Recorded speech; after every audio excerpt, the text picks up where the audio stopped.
welcome everybody to today's meeting. To start things off, Kara's going to explain emergency egress. So, just a couple of housekeeping things. First off, the washrooms are just outside of this door, outside of council chambers, or failing that, in the lobby where you first came in. In the event of an emergency, I'd like to direct you to, nearest exit is right here in council chambers, or again, if those ones are blocked, out the front door in the lobby where you came in, or failing that, there's a door just along the outside hallway, and then you can exit to the rear of the building. If we do have to evacuate, we ask that eventually you make your way around to the front of the building to the approach. There's a muster sign there, and we will account for everybody at that point. Okay, thank you. And then Andrew's going to talk about electronic devices. Yes, so today we were asked to record this session so that it can be made available to the public. As a result, we do ask that you see the mics in front of you if you're speaking to please use them. If it's flashing red like this, then you're muted. You don't want it to be flashing red, otherwise it will turn itself on and off. When you talk, you can see it's green when you're actually talking and it's picking you up. Otherwise it'll show nothing. When you start to talk, it will pick in like halfway through your first word, so the test always throws people off because it doesn't pick that up. The appellants might remember this from some time ago. So, yeah, if you can leave it unmuted, that's preferable. If you're whispering to the side, it won't pick you up, it'll leave you muted in the meantime. And then as well, there is a microphone right in the middle to try and pick up anything that the mics don't catch. And then of course, and if you can remember as well to turn off your cell phone devices and all your other noisemakers so that we're not too interrupted today. And how do we verify? Oh, there. It lights up green when you talk. That's how you know it's on. Yes. This meeting is being recorded and will be made available to the public. We are not speaking in the past here, we're speaking of the future and the future of development of where Paradise Shores have been. I will be chair of today's meetings. All questions will be directed through me and answers through me as your chair. And we will try to get everybody out here by 3. And so please limit your questions to one question, and we'll allow people to work through and then have time, if there's time to ask a second question. We have an expectation that order and that there is order and as quiet as maintained. Please do not interrupt a speech or action when another person is addressing through the table. We ask everyone to speak respectfully. Anyone who creates a disturbance or acts improperly will be expelled. Do not address members without permission, and do not carry on private conversations. We want to keep it to one conversation that everyone can hear. As Andrew stated, please turn the phones on. Do not record anything, as this will be recorded and will be made available at the end. Okay, over the past couple of months, we've held some key stakeholder engagements, updating our South Shore Community Associations and our South Shore Summer Village Councils and the county residences neighboring Buffalo Lake RV development. We updated them with the current status of the site and invited open discussion and questions from everyone.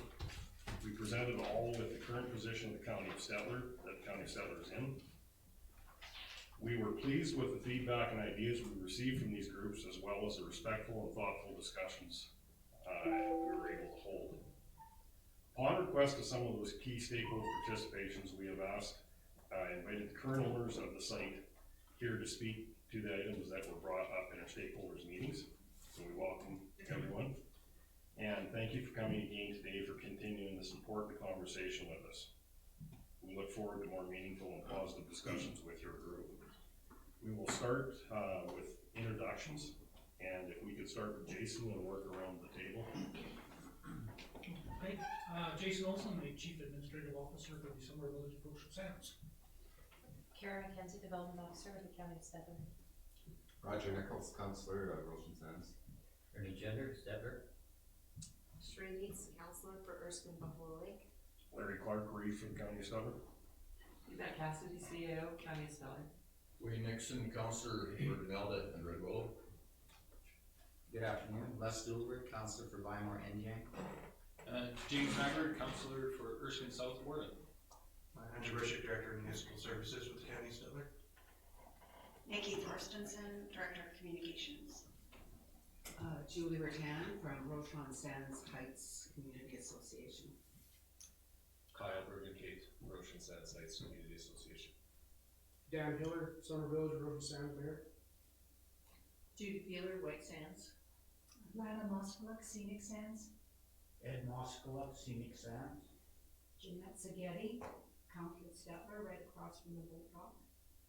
Jim Sketty, landowner, across from the development. James Patco, county resident. Justin Stevens, county resident. Quinn Hayden, county resident. Greg Hayden, fence line neighbor to the development. Carl Cornelson, Mayor White Sands. Bill Sanchuk, counselor for White Sands. Graham Scott, I do administration for the Summer Village Whites. Doug Wilson, owner of the development in question. Brendan Petty, resident. Thank you.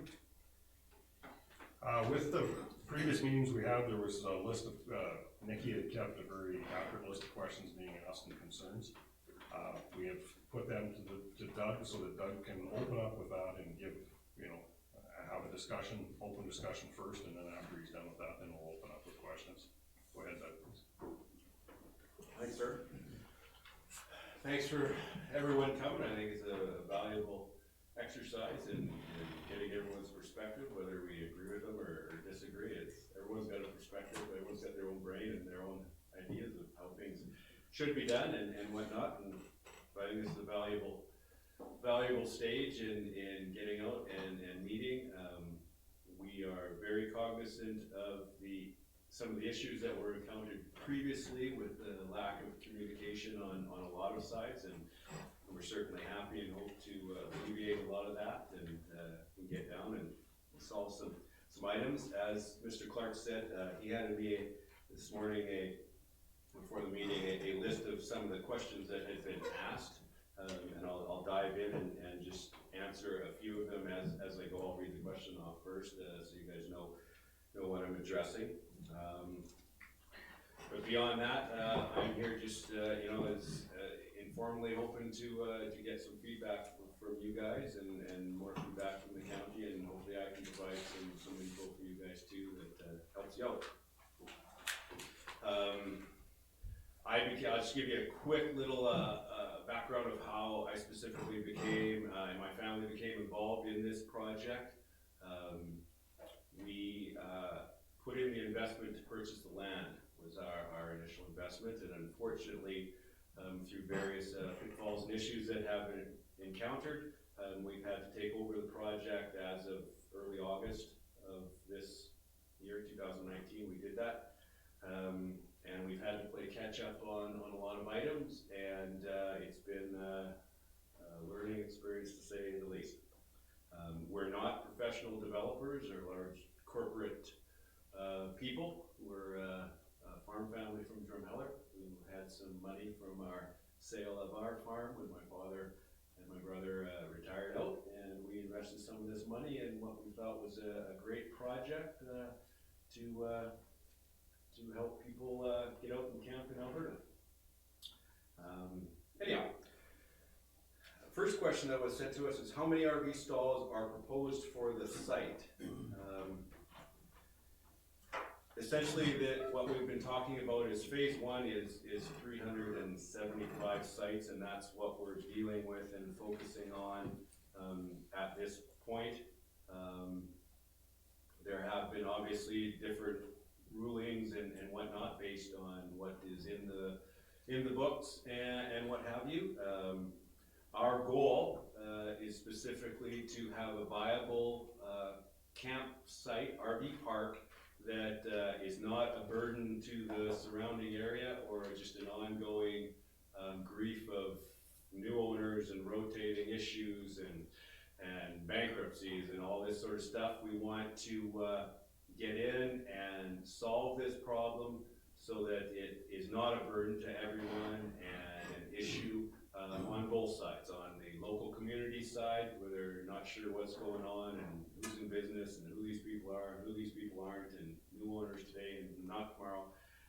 But also we have an issue where we have 220 some odd Alberta families that have bought into this dream and paid their money down, and they have not a lot to show for it at this point, and so we need to solve their problems too, so that they can get something for the investment that they've made. So our focus right now is just on this phase one that has been developed out. There are of that allotted amount, there are 330 some actual stalls that have been constructed on this phase. Question 2, will the landowners share their business plan with us? Our answer to that is not at this time. We are a private corporation, not even a corporation yet, private, well, I shouldn't say that, yes, we are a corporation, we've taken over the existing corporation, but we're not in a position to present that to. There is a lot up in the air of exactly what number of sites we'll be able to go forward with, and that kind of has to be developed out before we're able to move forward with actual concrete plans of what we can do for sales. Because keep in mind, as I say, we've got 228 actual leaseholders that need to get on the land and have a lot that obviously isn't a sale position. Would the landowners consider putting off a performance bond? I guess we would consider that certainly something we discuss with the county themselves. It really wouldn't be something I should make more of a comment on at this point. I realize given that our role was as a silent investor, we had no input whatsoever. Essentially, we had monthly and sometimes weekly meeting and updates on what was going on and whatnot. And we realized there were a lot of mistakes made on all levels. I'm sure there's lots of things that lots of people would do differently, and we're aware that, and in fact, some of the maneuvers, obviously the park did move forward very fast, and that was a very scary thing. It was a scary thing for us too as investors, because you never want your ventures to overextend themselves. But point being, there were a lot of issues that came up in the development, so we do understand that question. And all we can really say to allay some of those fears is our process, being that we're not just a big money bags corporation that wants to get in there, pound out these sites, get them sold and move on. Our approach will definitely be much slower, much smaller. Definitely to the scenario that we would, if we were able in the future to add small phases of 50 or 100 at a time or whatever, they would all be built out and constructed. We wouldn't be going with the model anymore of, hey, give us your money and hope something shows up like the previous regime did. But again, the performance bond is not really a question we're dealing with right now. We're not even too far down that road, as we're still working towards figuring out what exactly we can do as far as lots on the property. Will the landowners utilize the entire site for the number of proposed RV stalls, or just use the current developed area? Kind of answered that. We're just focusing on the current developed area for development as it stands right now. Again, as the first step towards ensuring that it's a viable product that can stand the test of time and isn't a burden to the various parties here. What are the landowners' plans to mitigate the environmental concerns, namely stormwater ponds, drainage issues? We are in fact right up to the date where today we're dealing with the engineering side of the county to alleviate those concerns this week and get those cleared off so that they're in an environmentally sound situation. The degradation and erosion of the embankment, that is ultimately something that we're not focused on right now. We're much more focused on getting the ponds straightened out. That kind of comes more in hand with the development out of the site, because nothing can obviously go on there and it can't be permitting until that is dealt with and solved. And we're more than happy to do that all in its good time so that it is something that the county is happy with, and then, so that they can go forward and permit it for use. I guess just one other comment. We currently are dealing on a three-pronged approach. We're dealing with the county and what we can and can't do on the property itself. We're dealing with the extenuating circumstances of vendors that are owed money from previous work, and we're dealing with, of course, our leaseholders who have put money into the project. And the number one question that we get asked almost daily is, where's all that money? I mean, because anyone with a calculator can go 35,000 times 228, and that's a pretty big number. And our answer goes along the same lines every time. Number one, none of that money came to us. Our investment in the property is a large investment. We have not received, our family has not received one dime out of this, or even one dime in payment for our investment. So we were not part of that. The previous managing ownership has stated to us many times that all that money went into the construction. We don't have a reason to disbelieve that.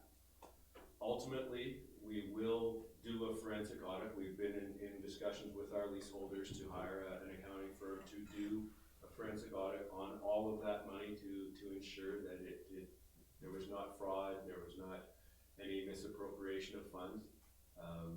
But that will be dealt with in good time. It's not our focus right now, because essentially that has happened.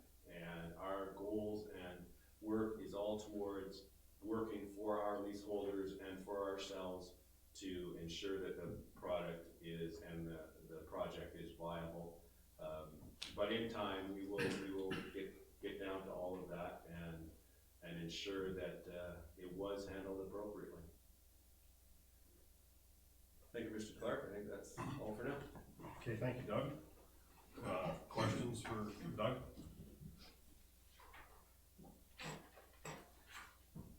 Yes, Julie? You had said, Doug, I'm Julie. Hi, Julie.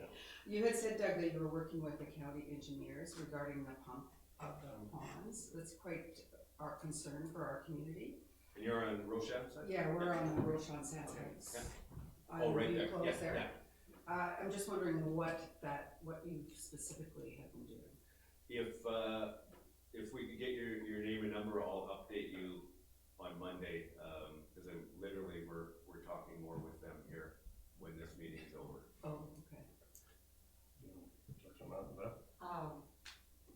We did speak with Alberta Environment earlier this week, and also spoke to Doug, and we're probably just going to seek their permission to put a pump into the stormwater ponds and start to pump them into our stormwater collection system.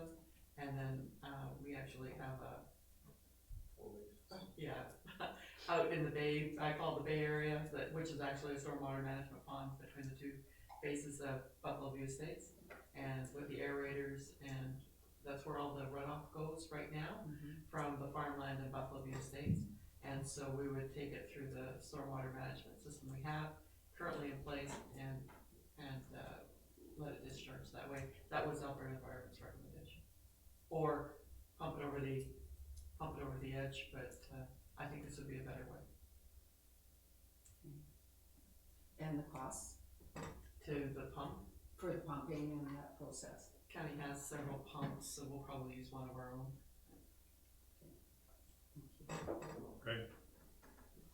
Doug, Greg Hayden, just across the kitty corner to your gate. So, my son lives on the top of the hill. You have the lots for sale? Yeah, I do, yes, that's correct. That's correct. So our very first comment, we heard about the proposal to change this from 168 that were approved to 375, was if we were to go along with that proposal, is this going to be a continuous project of, like you say, 50 more, 100 more, 50 more, 100 more, to the point that we're back up to the 700 and whatever it is, and the lifestyles that everybody's been so concerned about are now back in jeopardy again? Good question. I guess I would answer by saying that in my mind, and of course from our perspective, there's a misconception that these sites, we'll go with the original plan of 100 acres and 750, okay? That these sites have all been jammed in there. That density is about half of what the average park density is in Alberta. The average park density in Alberta is 10 to 15 lots per acre. Obviously, 1.98 is not even remotely close to that. But even as we were, and with the 100 acres, we'll just deal with the 83 acres, even if we did the whatever the ratio was down 560 acres or 560 lots on that 83 acres, that is far below what the average density for RV parks is in Alberta. So like even going down the road a couple miles to Old McDonald, it's massively more dense than that. So the first misconception we feel is that everyone says that, oh, they're all being, and we go back to this number and everything like that, that they're really being jammed in there.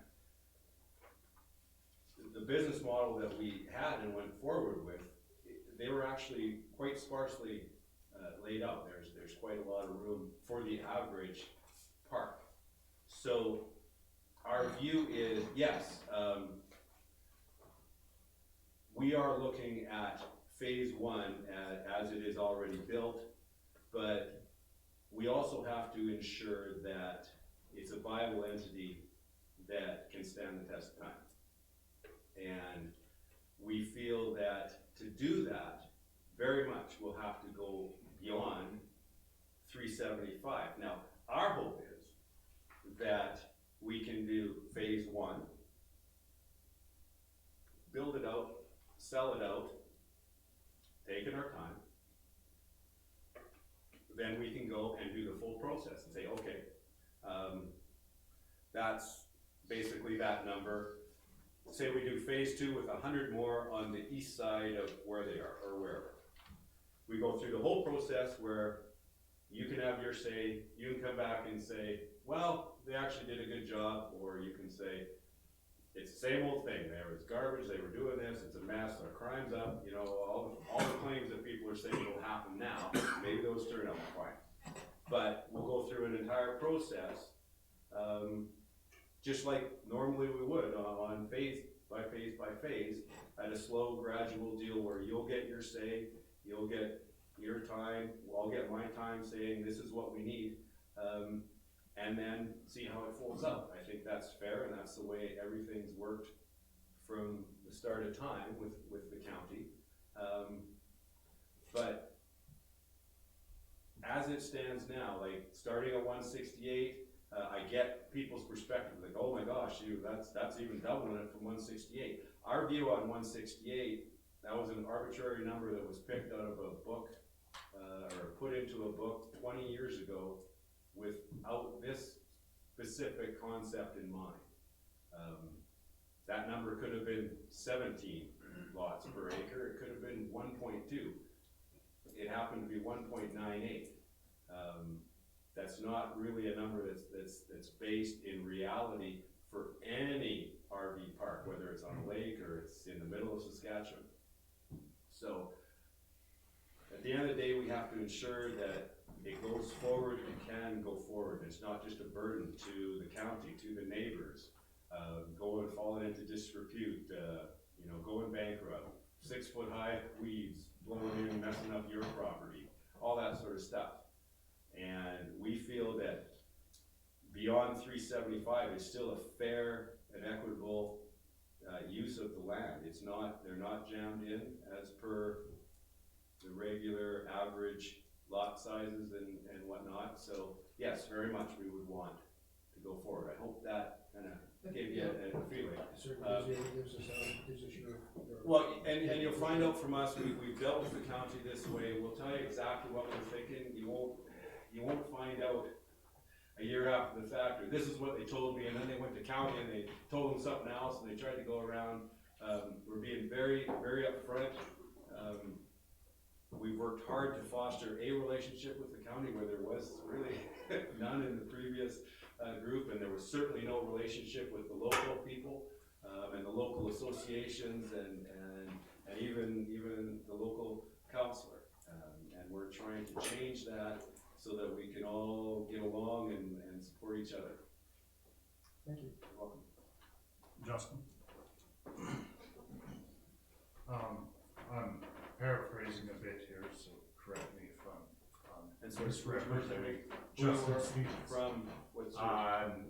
Neighbor to the east. So you're a neighbor to him? Yeah, next neighbor to the east. Okay, good. Next hill over.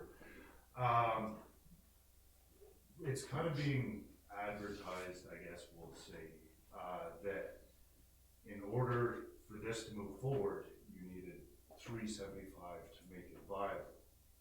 Thereabouts to correct some of the current concerns or issues that exist on the property.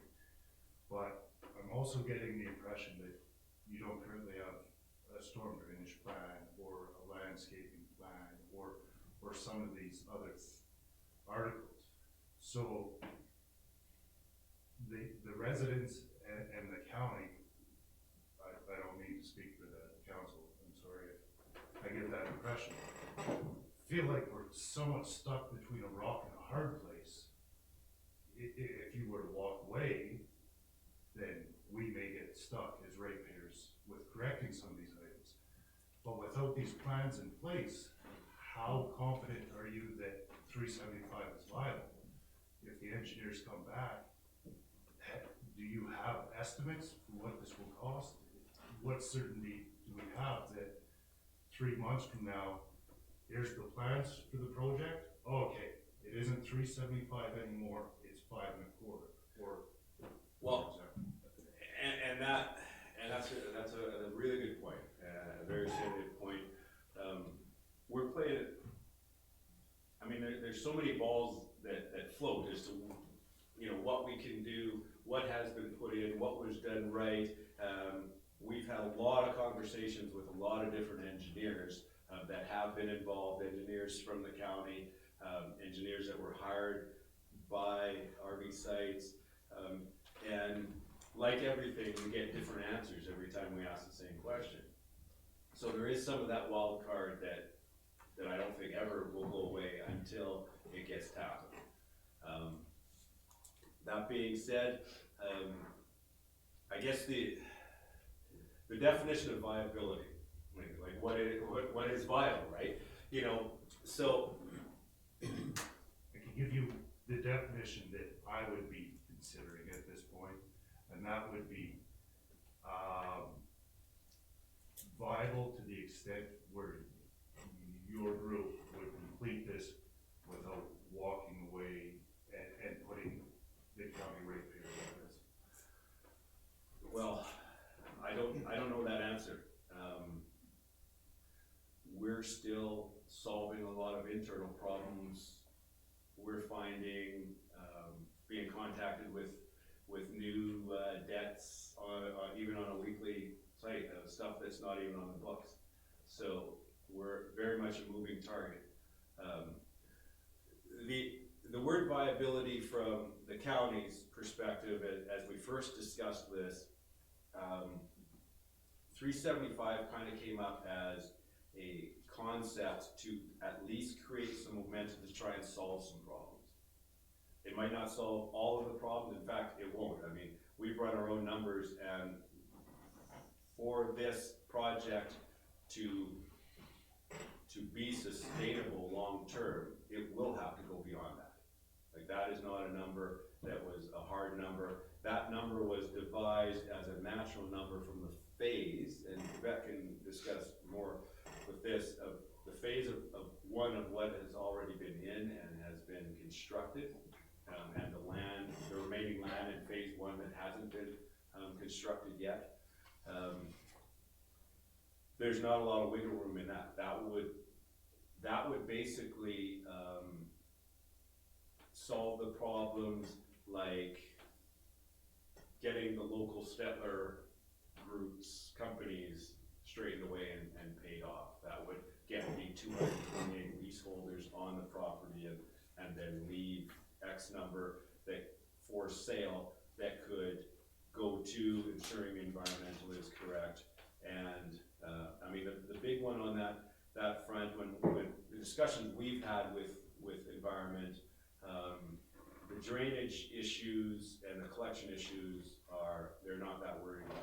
They're worried about the sloping, right? And I imagine they're worried about that because of the safety issue primarily that involves.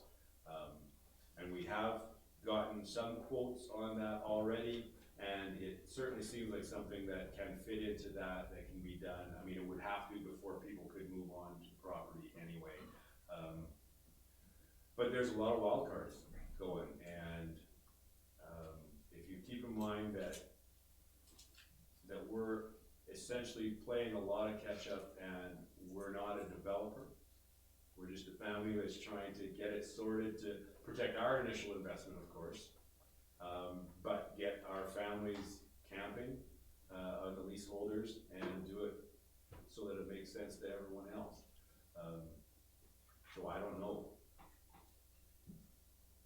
Is the best way to answer that, right? As we go forward and we get, if we're able to get this so that we can get more concrete issue or answers as far as what we can put on it as far as lots, then that allows us to then look at being more aggressive with funding those sorts of ventures. But we can't sit here right now and say, sure, let's rip a check for 300 grand and go get that solved, and maybe we never get any lots beyond 168, and it's just basically we just threw that money away sort of approach, right? So it's a process that we're going to have to follow and fill in the blanks as we go.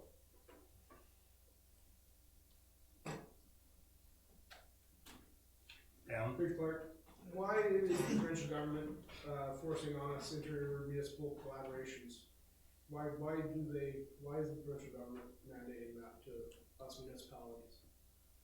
The ICFs? Why are they mandating ICFs? Can you answer that one, then? Well, they wanted to look for efficiencies and shared services.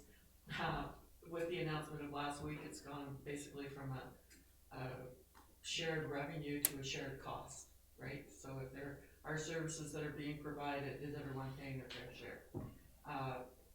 We do a lot of collaborating between the municipalities within the county of Stetler.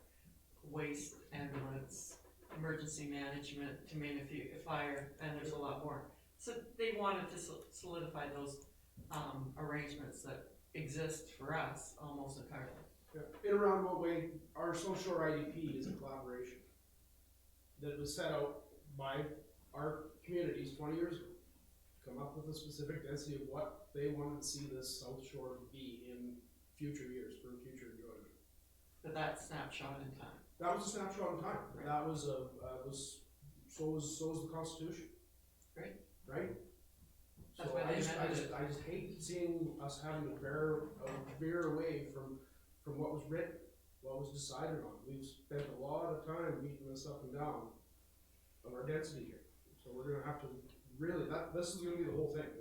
We gotta come to grips on what this density is gonna be. Is it gonna be 375? Is it gonna be 575? Is it gonna go back up to 750?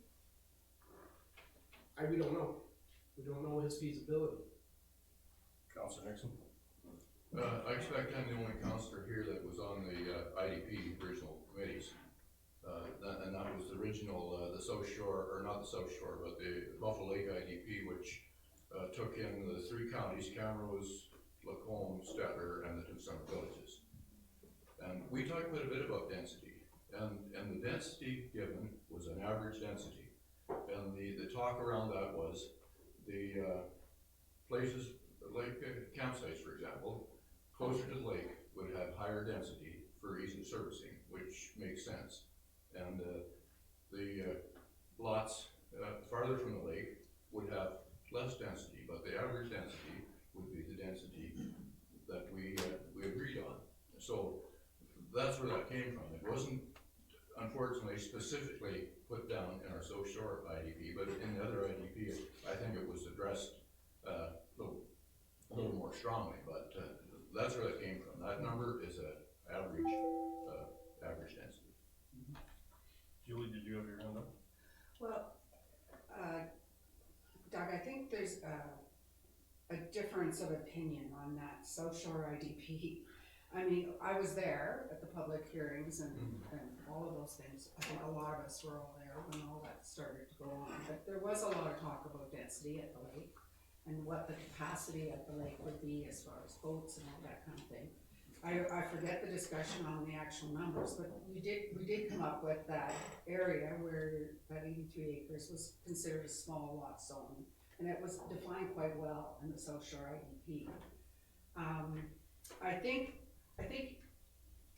we're coming from a state where we like what the IDP says. We supported the IDP, and we put a lot of effort into building that IDP, and I think it's governed the villages and the county very well through the years.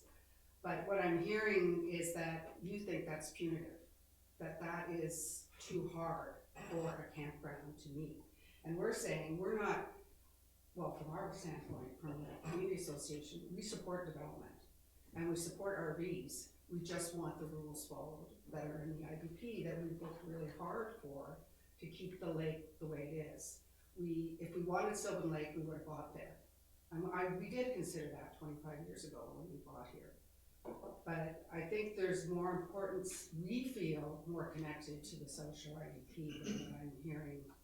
You've even said on your website that you felt it was punitive, that density. So maybe that's the basis of where we start this conversation.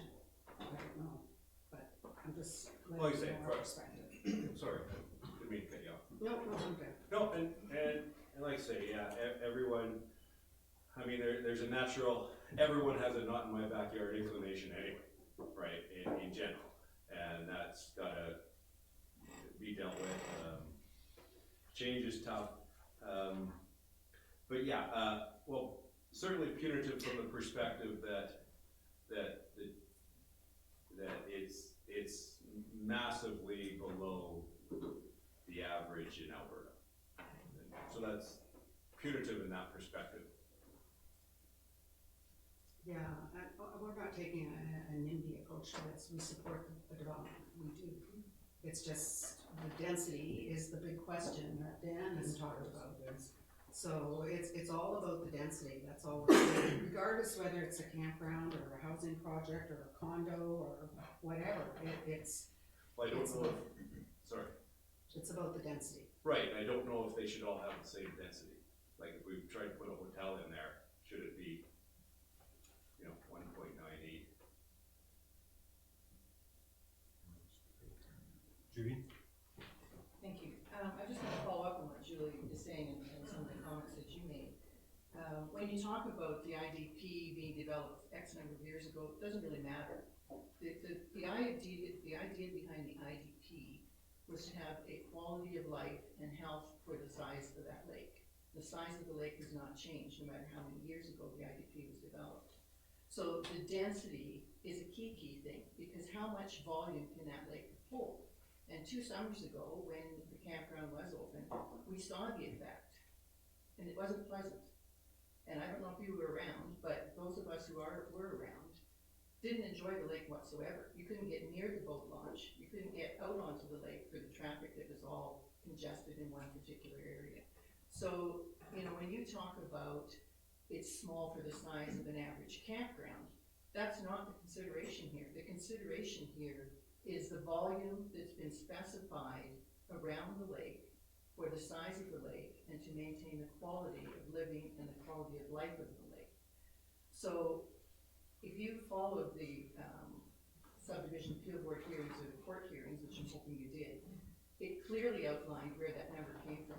And when you say that it's a random number of 168, that's very insulting to everyone who worked on that project and to the court system and the subdivision appeal board system, who diligently followed the rules. So, and pardon me if I'm going to get angry about this, but this is a very emotional issue and it has nothing to do with the size of your campground versus the size of the campground in Alberta. If it's not viable to have a campground on that piece of property, that's your decision, not comparing it to other campgrounds in Alberta. Thank you. Thank you for your comments. Okay, Counselor Stolberg? The way I see it though is in the IDP, it wasn't clearly written. I think where the issues come through is the interpretation of definition, with RVs and dwellings being with one definition under that IDP. So I think that's what led to the confusion. And the 168, the number of 168 is, in my understanding, is not what that subdivision and appeal board figured was the maximum density that should ever be allowed there. It was the numbers they had to work with, because that's because of the lack of clearness in the interpretation of definition. They had to go with what they thought matched that, not what they thought that density should be forever. So that is why we're having these discussions. It's really because we, I guess as a county, we missed the mark when that was written, that it wasn't clear enough to understand that campgrounds do not have the same density as a residential area. RVs are not, seasonal RVs are not dwellings, and so there was that confusion there. So, and then actually, if I could indulge you just one second, I just got back this morning from the Family and Community Support Services, a conference in Edmonton, and we had a keynote speaker there, and I thought some of the things he said was pretty pertinent to what we're dealing with here. As counselors, we've had a lot of correspondence and from everybody involved, and there's been a lot of angry correspondence. And so the keynote speaker was Dr. Roger Epp, and his delivery was on the age of anger.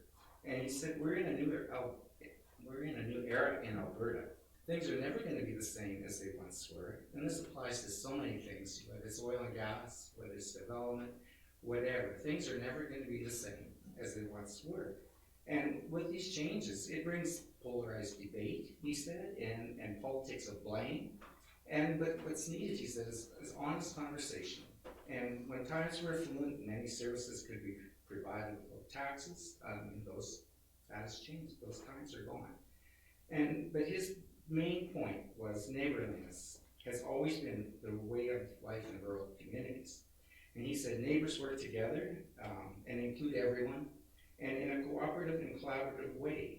And he stressed, to be a neighbor, you must act like one. And he said to get through tough times and situations like this, it is more than important ever to follow that line of thinking.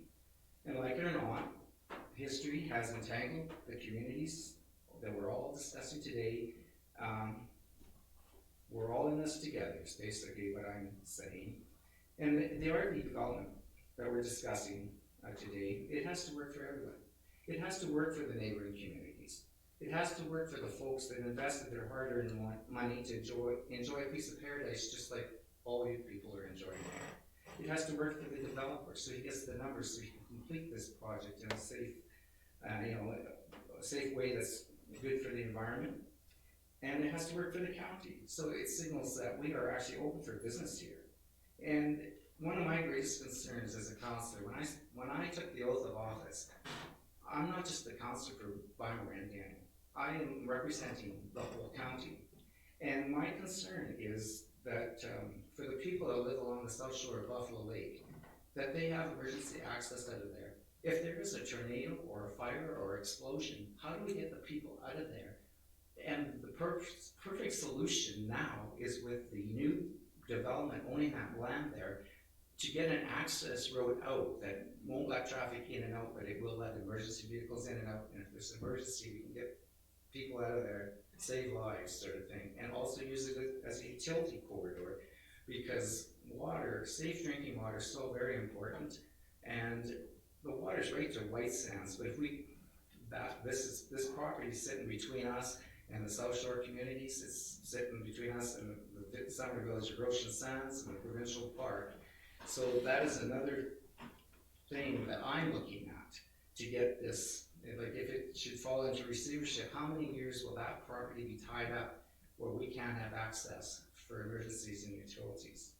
And it also, this has to work for the taxpayers throughout the whole county, who are gonna be burdened with tax increases as the oil and gas revenues shrink. And there's a saying, like, I might not have this worded right, but it is something along the effect that if everybody is a little bit unhappy, then it's a perfect compromise. Because basically, it can't be all for one and none for the other, and it basically has to kind of work for everyone. And the way I see it, everybody's got something to gain here. I mentioned the emergency access and the water utilities and stuff, but the no walking trails, the communities along Buffalo Lake, I've heard it for many terms, they would like their communities connected with a walking trail. This piece sits in between again, it could be used.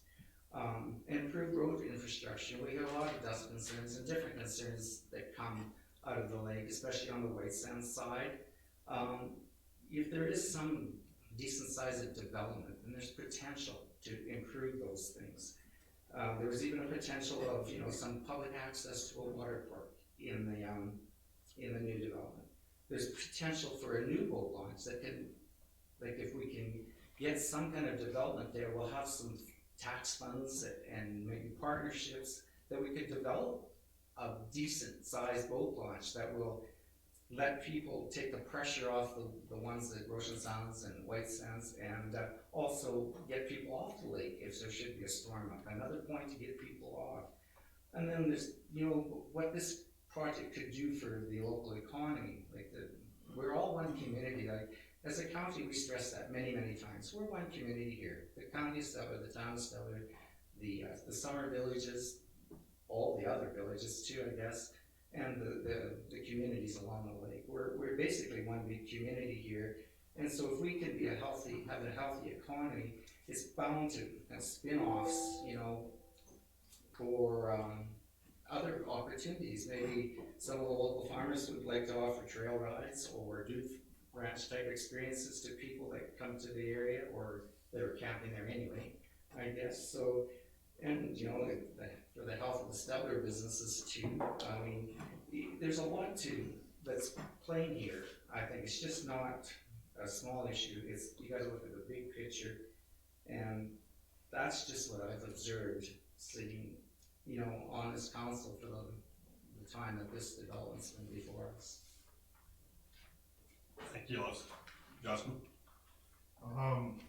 During this meeting and at the previous council meeting, I've heard several comments around tax revenue, and at the last council meeting, it was fiduciary duty to the entirety of the county. I guess the implication being that this is a positive net gain to the county. Has there been any estimates done by the county to say that the tax revenue potential from this project would outweigh the cost of road maintenance infrastructure services that the county would have to provide for this amount of population? And if I may, earlier we talked about perception, and the perception was that this dwelling per acre or this density per acre didn't match other campgrounds. Well, you're true that you may well be correct that is a true perception. There's also the perception that you related yourself to Old McDonald's Resort earlier. They have 4.3 people per site. So at the 750 build out that you're talking about, we're looking at potential of 3,200 people. The population of the county is 6,000. So as a scale, you can see why there's concern. You're talking about a 50% increase of the population of the entire county in 83 acres. It seems disproportionate if you look at it from the other perception. Okay, there's two questions there. The one is about taxes and the other one. Yeah. Can you answer one? Well, we did do an analysis of what we believed this site originally would have brought in. We did do analysis basis, and we shared them, on a commercial or residential basis. Right now, the site is being taxed at a commercial basis, because all the topsoil's been removed, and that's per the rules of the MGA. We do look at the cost of services, that's why, we enter into development agreements, and in the SDAB decision, a development agreement was, specified, and that way, the county would look at sharing the cost of the services, about keeping the roads, emergency services, other issues, would be addressed through maybe a cost sharing arrangement with the developer. Then from I guess the second question, Doug, if you, on average people per site, or? Well, that's more a factor of definitely the number of people in the county, can really affect that. But, I mean, like I say, there's not, as it's set up, the density is much less than old McDonald's is. I guess we would look, I get your perspective, and it's the correct perspective for you.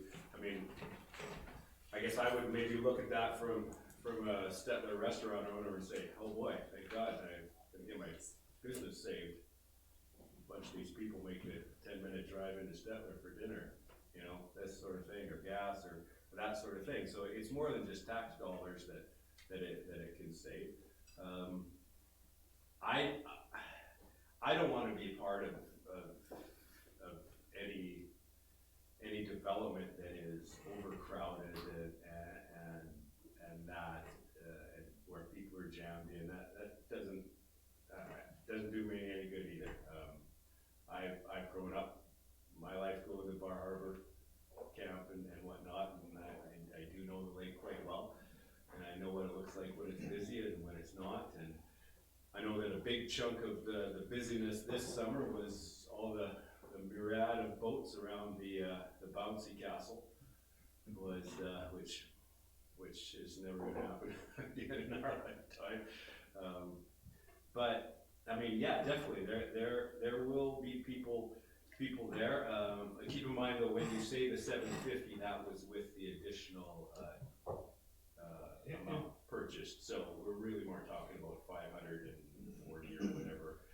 The 83 acres was, you know, pro rata approved for at that time, right? And yeah, there will be. I mean, and I look at that and say, wow, that's a lot of happy Alberta families that get to live the dream on the lake. We get lots of. I mean, we do also do a lot of like questionnaires with the people, and I'm a little bit surprised that the boat docks were so backed up and whatnot, because of the 228 families, I asked out how many of them owned a boat or envisioned buying a boat, and only, I think it was 48 of them responded that they owned a boat or ever thought that they would own a boat. So it's not like 100%, at least it appears in what they've responded, that they're all just, everyone's got a boat and everyone's bringing it and everyone's putting it in every day. Obviously there will be increased issues in capacity and whatnot, and hopefully over time those can get solved with everyone communicating with each other and helping each other out. Kyle? I'm just looking at a letter here that Mr. Wilson wrote on March 15th, 2018 to the public hearing. And part of that letter, quote, says, "Years back, we took our young families to Lake McDonald many times, although it was always quite crowded." End quote. Are you aware of what the sites per acre of Old McDonald's campsite is? Well, at what time? Now or back 25 years ago? 25 years ago. Well, 25 years ago, I don't know. All I can say Now is it was very crowded. I don't know what it is now. I know that they have had numerous phases added and some carried out and some not carried out. So currently there are around 3 sites per acre. And with 370 or 375 lots, you would be at over four sites per acre. So actually what you're proposing as phase one is actually much higher density than what Old McDonald is. So I think there's perceptions around density and what effect it has, but when you look at the numbers, that seems to tell the true story.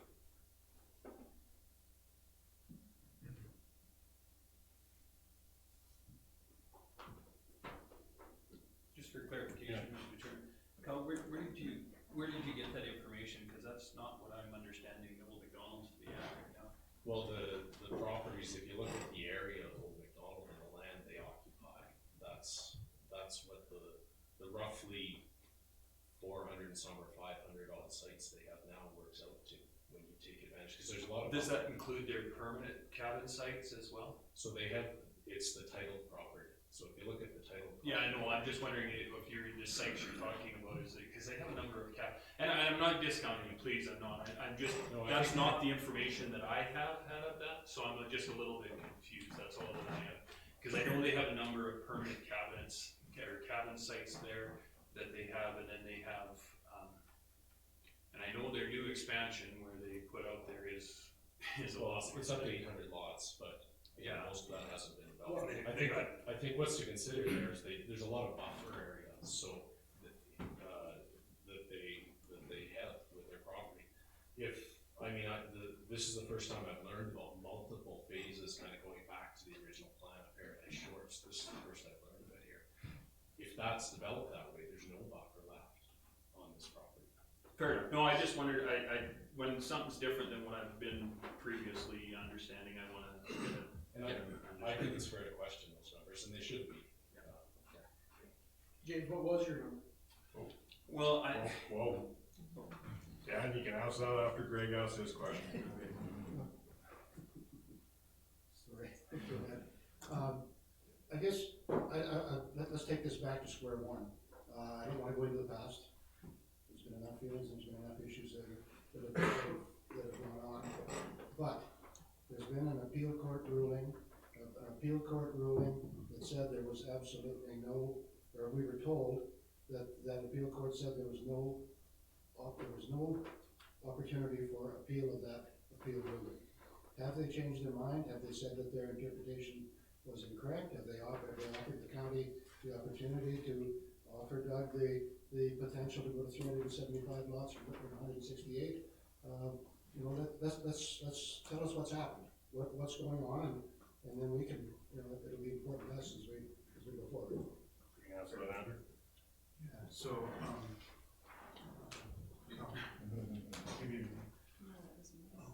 sorry, anyways, so the court ruling was based on the FTB's decision of their interpretation of the Buffalo Lake South Shore LP. So what council's giving consideration to is seeking amendment of those rules. So no, nothing has changed. As it stands today, council can't authorize a development permit that would expand it beyond the 168. What they're seeking is to change the statutory plans that were ruled upon. As the court's action, their decision was that those plans were interpreted correctly, not that those plans were immutable. Okay, thanks. Down? So to familiarize everybody with the process, to amend this, it would have to be 3 municipalities in conjunction, all voting for the proper amendment of the social IDP, correct? Yeah, first up. All 3 or 2 of 3? Could be 2 of 3, I guess. I believe it's all 3. It is all 3 under? Yeah. It's a bylaw, each municipality has to pass their bylaw to amend the statutory plan, just like you would amend your land use bylaw. So then that would turn into public hearings, 3 readings. Yeah. So on and so forth. Right now, it's up for review, is it not? Yeah. It is up for minor review, I believe in Hold on, Roger. Yeah, we'll carry on, but please direct questions through here. It is up for review, yes, as on water. Mr. Chairman, I'll add, To answer your question before, Dan, I was under the understanding that it was somewhere, they had 5 to 6 units, and then the Roshan Sands Provincial Park was roughly the same. So that's what I was understanding of. And that might be density to what's actual lot on each particular, what they actually have for lot size, not exactly what they had. And there was that discussion also going forward into the, when they were having the SDVA decision was, and the deciding board at that time said they were not going to make a ruling whether at that time Paradise Shores could buy more land to offset that. They weren't going to make a decision. They did make comment to it, but they didn't make a decision. Talking, Kyle was talking about that buffer zone, and that was what they had talked about there. So there is that possibility, or was that possibility, and I'm not sure what other lands Old McDonald's has title to them. So. Councilor Needs? I was just gonna clarify what Dan was asking. It's up for a major review in 2018, but of course we have put that off for now because of the development going on here. So it was up last year.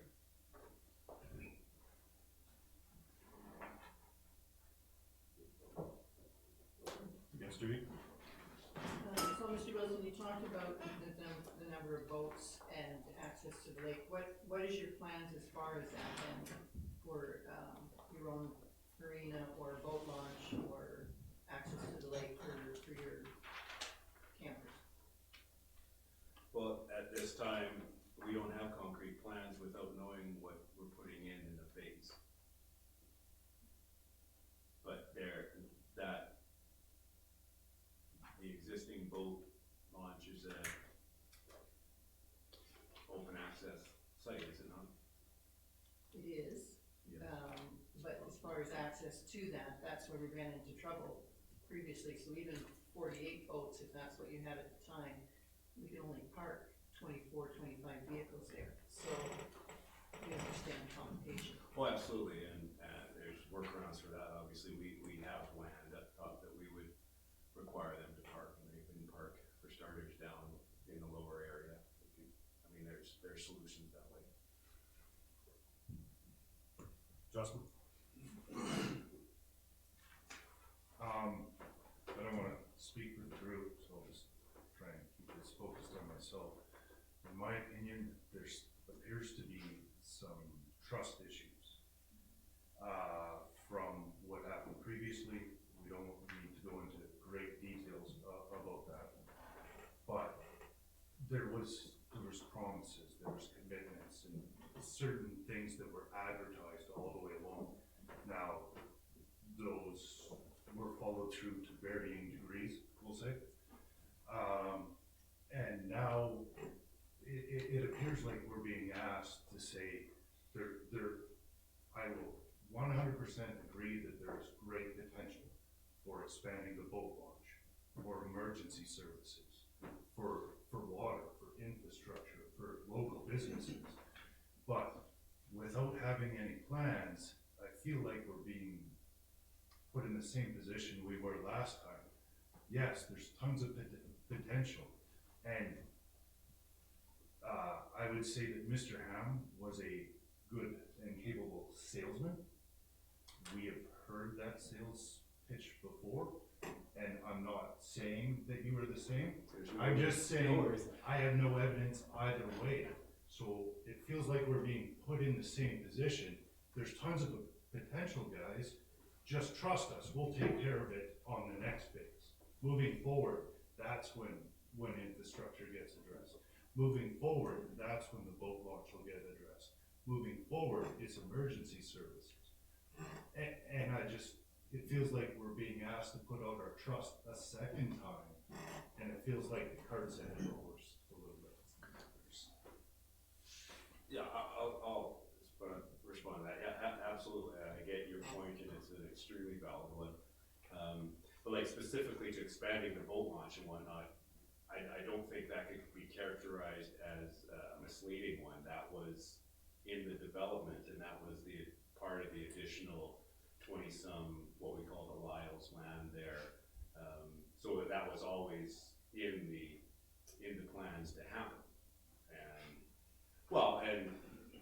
county does, county ensures that you follow along with what you did put, I assume that would be one of your roles.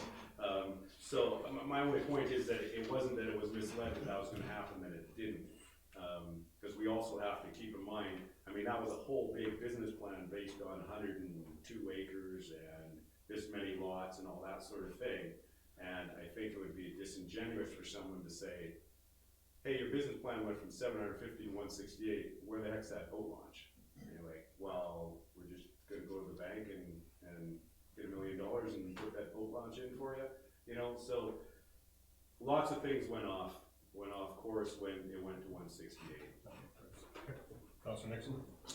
I just want to say the county, the council, I should say, and administration were sort of caught between a rock and a hard place in all this, because we got flack from all sides, from the developer side, from our residents around the lake, and from the summer villages as well. We were bombarded with, complaints, you're not looking after the environment, et cetera, et cetera. But we did abide by the SDAB ruling, and we have done everything as we were supposed to have done. We ignored a lot of letters that were less than favorable from all sides, and I like from the appellants and the people who wanted to camp, campers and neighbors and residents of Summer Village and everything else that told us what we should be doing. But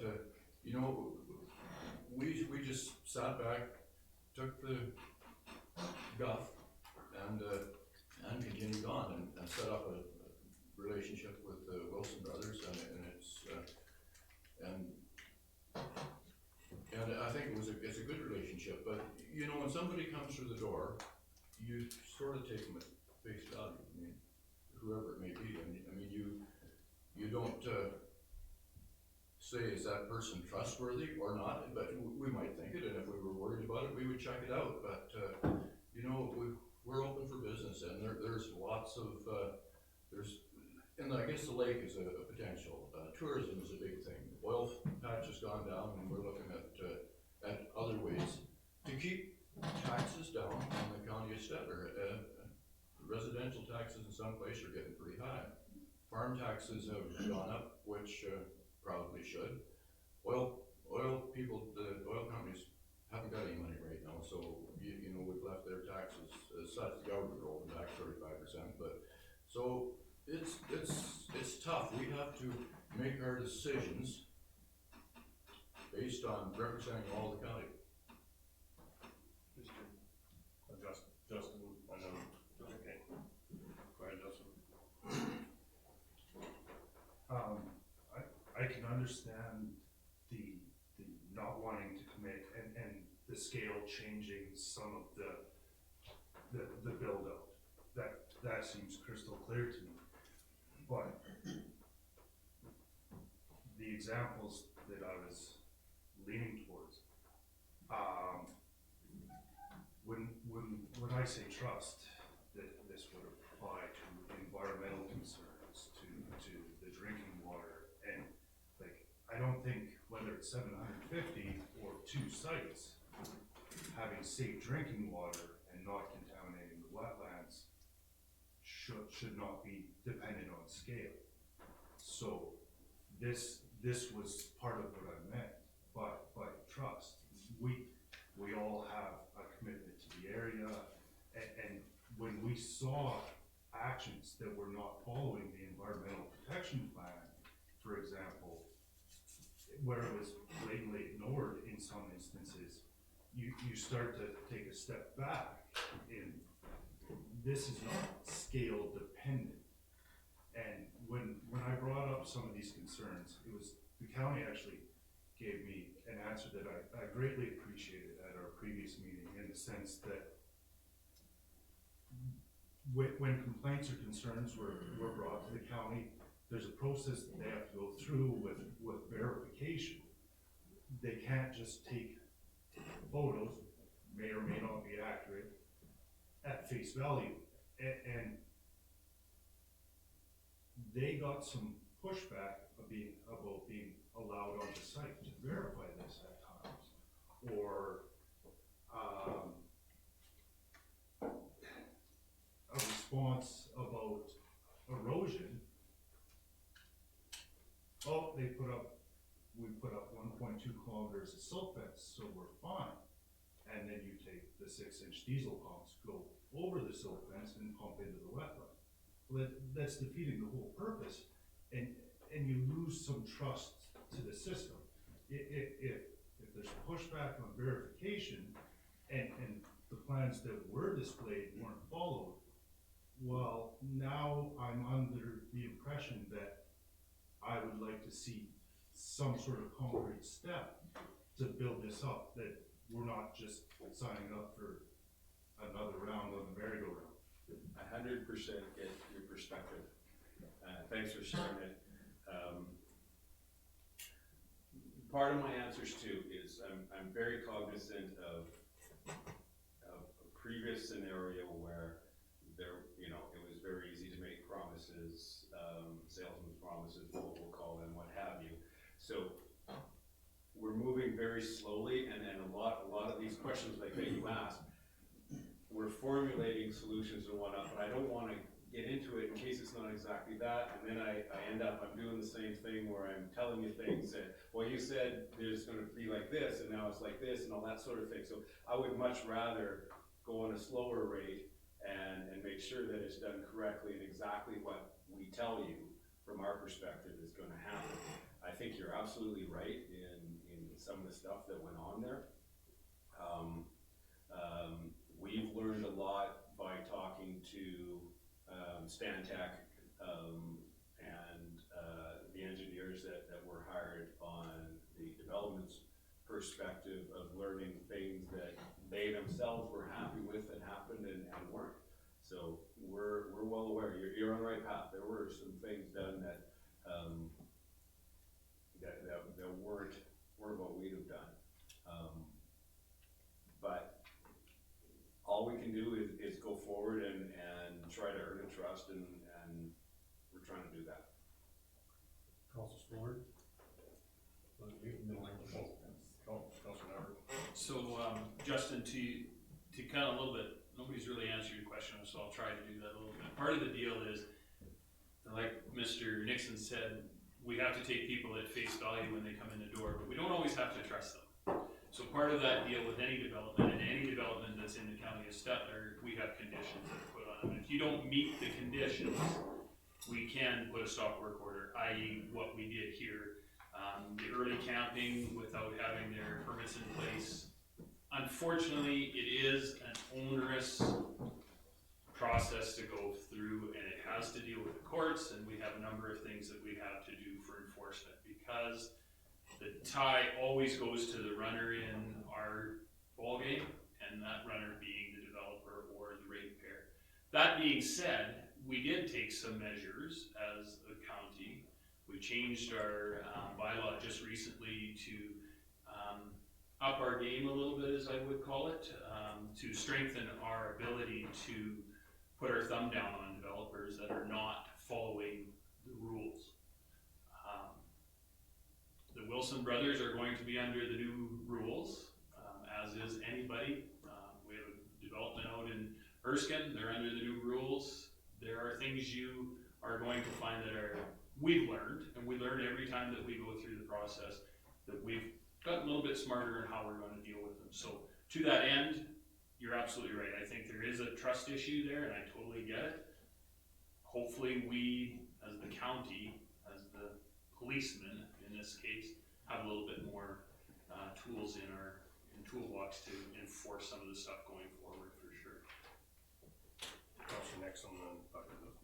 I guess what I wanted to say, Justin, was that we were made aware of some of the conditions that we've got letters from people that say, look at this mess out there, you know, what are you gonna do about it? Well, we were aware. Kara, Andrew, some other people went out there and looked at the stormwater, the fresh water, you know, and they had concerns, and stop order was on there. So, but you're right, it does take a little time. In the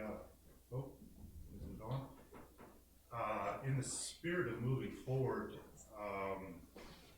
would you be willing to commit to an open door accessibility standpoint to the county for inspections at any time? As an effort to turn a new page, if you will? I thought that's how it works. I think we're adjusting to that, to be honest, if I could, Mr. Chairman. I think that's already the policy going forward. The notable change coming with the change in ownership has been that, we basically, we're invited there anytime we want, and we are definitely working in a cooperative.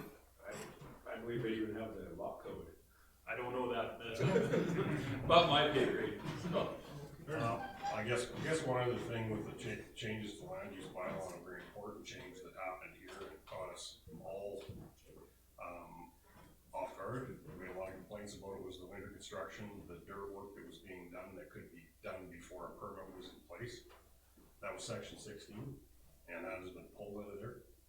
So, you know, you maybe can't go backwards, but going forward, that will not happen again. And the stuff will be in place before the first bucket full of dirt is moved. At that point, we were talking to lawyers and going through this and didn't really have the evidence or what we could do to shut them down. So that's changes that went forward. So when I go forward, it would be all the permit stuff would have to have been gone through before these guys can move any more dirt or on future phases. Yes, Doug? I'll just add that, and I hope the county backs me up in this statement, but we've really worked hard to be open and accessible to them and have responded to all of their requests. Even recently, there was an issue with one of the Quonset buildings there, and it was immediately dealt with and at our expense, and we got on it and got it solved. And so I hope they're happy with our ability with admin to communicate. So we're trying to do our part to keep it open and moving forward. Roger? I think we have some very grave environmental issues that have to be dealt with there. Whether it's Doug, whether it's the county, things are washing away, guys. That was stripped off and wasn't properly drained, and right now we've got quite a mess that's got to be dealt with before it gets worse. Irregardless of what goes on in the future, it's got to be fixed. No, and as the pictures that we went through in those other meetings also too, Roger, indicate that, so, yeah. Councilor Needs?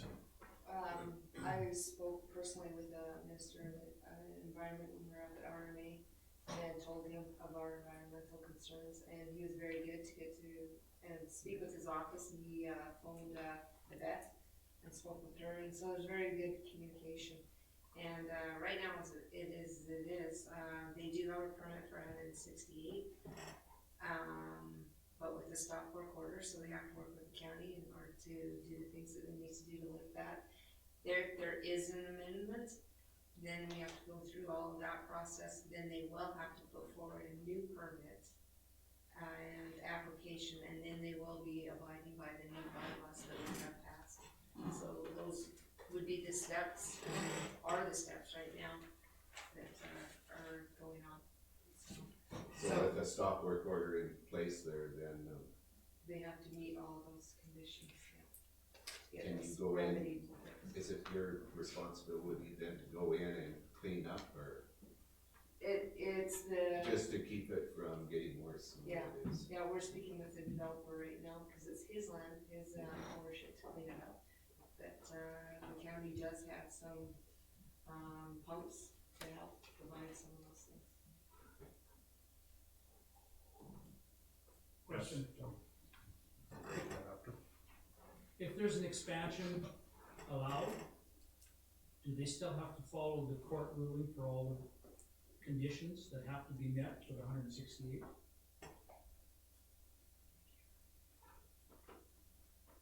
Kara? If the IDP were amended to allow for the expansion, it would be up to MPC, or the planning commission, to attach the same, or whatever conditions they felt were relevant to the So permit. what is the answer then? They would have to follow those, or they would? It would be at the discretion of the municipal planning commission. So there would be a set of conditions attached to that permit, but they may be common to what was on the the subdivision appeal permit, or they could be somewhat different based on difference with our land use bylaw right now, and also differences of, with it being built out, some of the things that have been addressed on the original permit may be different at that point too, because it's built already. And to add to that, if there is an expansion, can you automatically lift the stop work order, or does the stop work order from the county stay in place no matter what happens here? It stays in place until the conditions are met. And the biggest ones for the county are the environmental and safety concerns. Once those are met, and some of the conditions refer to a development agreement, if we successfully negotiated a development agreement which addressed the remainder of them or the balance of them, then council could consider lifting the stop work order. That's what I'm getting at, is the stop work order gonna stay in place until those conditions are met, or does it have anything to do with the expansion as is? It doesn't matter if it's 168 or 968. There are infractions that the county is concerned about, especially some of the environmental issues, some of the safety issues. Those conditions have to be met prior to any stop work order being lifted. And any occupancy therefore. They can go on and work on the site and try to mitigate those conditions so that they get them right, but there's no overnight occupancy until those conditions are met. The stop work order is released. Yes, ma'am? If those conditions were met, right now as it sits, they would be allowed to have 168 sites occupied overnight? Yes. Once the time period, I believe you were allowed to be open April till October or something like that. Yeah, within those parameters. Yeah. Julie? I'd just like to get clarification. When we were first asked about increasing the density, I got the impression that it was to make this property viable, the developer needed 325 to 370 lots on the 83 acres. And you were wanted to adjust the density to accommodate that. But today I'm hearing from Mr. Wilson that you need 540 or 600. We don't know how many it is you want eventually. So I guess before we can go as county residents and as county ratepayers and go to our county people in our community association, we need to know what's the intention here for the future. Are we back here again in 2 years' time going through this whole process? Do you want us to just go back and say, okay, what we're looking for is 325, 350 at this time, but expect more? I'm just I'd like to get clarification on what you're really asking for today. Yes. So, yeah, so when we had the first meeting, and it was with the South Shore communities, we had been requested by the developer to see if there was any way that we could increase the amount of sites that would be allowed on that property. So we came to you with basically what we were looking for was an amendment to do I guess I'd call it a quick amendment to the South Shore Buffalo Lake IDP to allow for 325 to 370, that was the range that council put on it. And that was to allow this phase one, if that's what you want to call it, for the 228 people that had leased sites to occupy them, and then to give the new owners the opportunity to market some more lots, to create revenue, to meet the deficiencies, to finish developing the site. While after the quick amendment, if we were successful in getting that, I stated that we wanted to do get the major review of the South Shore Buffalo Lake IDP completed, and then based on the results of that review, would set the stage for whether or not the density increased. So if in all the public consultations that the three communities decided that instead of a, 0.9 per acre type of density, maybe it went to 3, per acre, something like that, and the new IDP was written or amended to show the new snapshot in time, the current situation, then that would govern what type of expansion that they'd be able to do going forward. This was just to, maybe I didn't communicate that as well as I thought I did, but it was to get a request from the developer to try and get things moving a little bit. You're good, Jim? Yeah, she has. Agree? I guess two parts to the question. First of all, this is the first time that we've heard the word phase 1 as a group.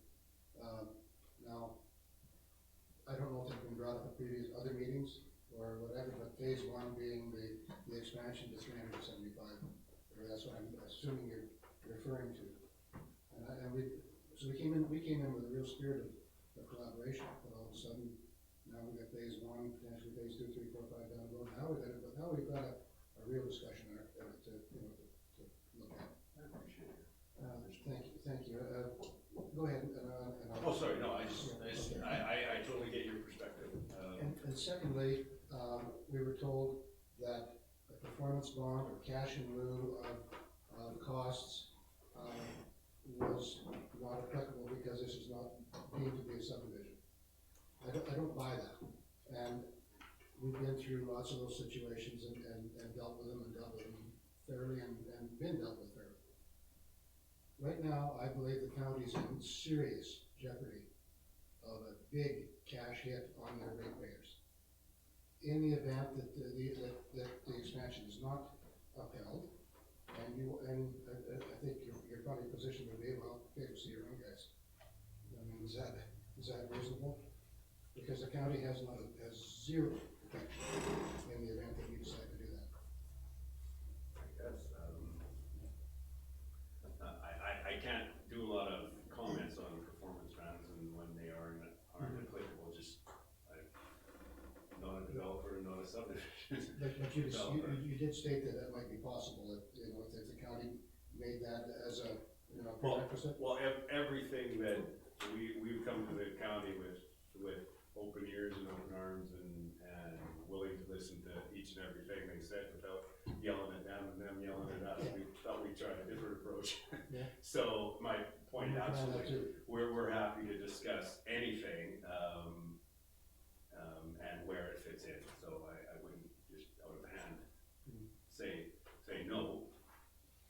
I guess is all I can honestly answer at this point, because when you say that's the first.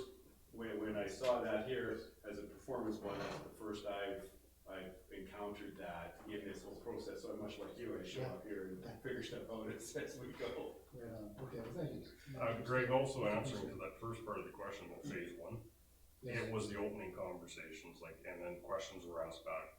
Doug has been filling out numbers from our meetings that we've had with each group. Okay, so I don't think our group was treated to the phase 1 comment. Yeah, well, the other phases today is what I'm hearing today. Today's the first time we've heard it. Yeah, so, James?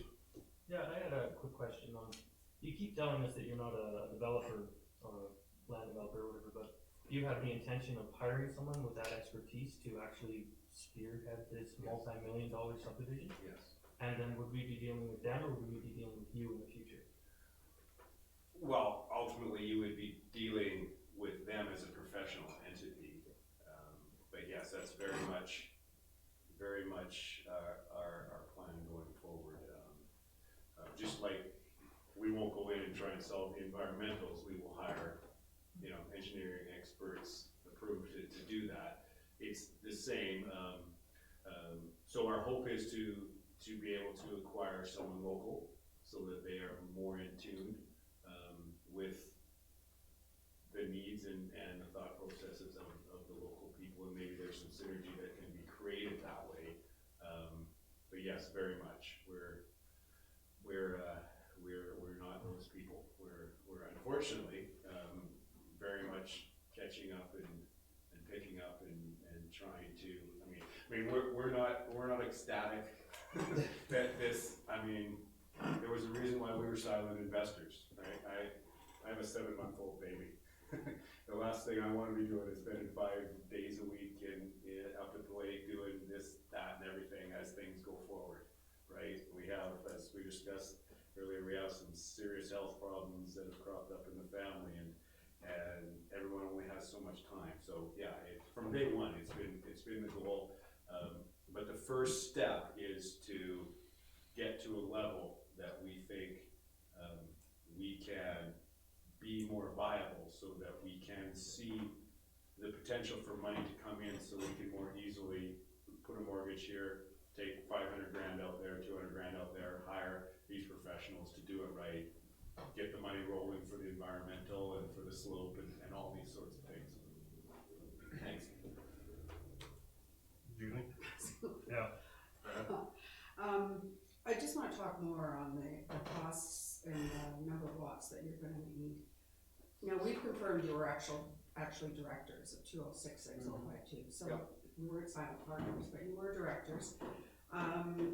The question is this project, even at 500 lots, viable? Have you done a completion budget? The number that came through was just over 500 lots we would need to make it viable. And irrespective of, yes, we were named as directors initially, but we were also under a sub-agreement of what our involvement could be. Okay. As directors, you should be very involved. I don't want to get into a discussion with you Oh, on yeah, I that. get There's no rabbit hole worth going down there. All I know is the reality of the scenario that we set up, and there's a history. There's a history of success prior to this that created this investment, and it did not go well. And when we felt absolutely we had to step in and start learning more than just our updates, we took that step. And the point being, yeah, we, like all of you, wish it was a happier story and it was much more synergized throughout the entire community and the county and the developer and the leaseholders and everything. I guess what I'm thinking, okay, we don't know what's happened to the 7.7 million. You made reference to that also.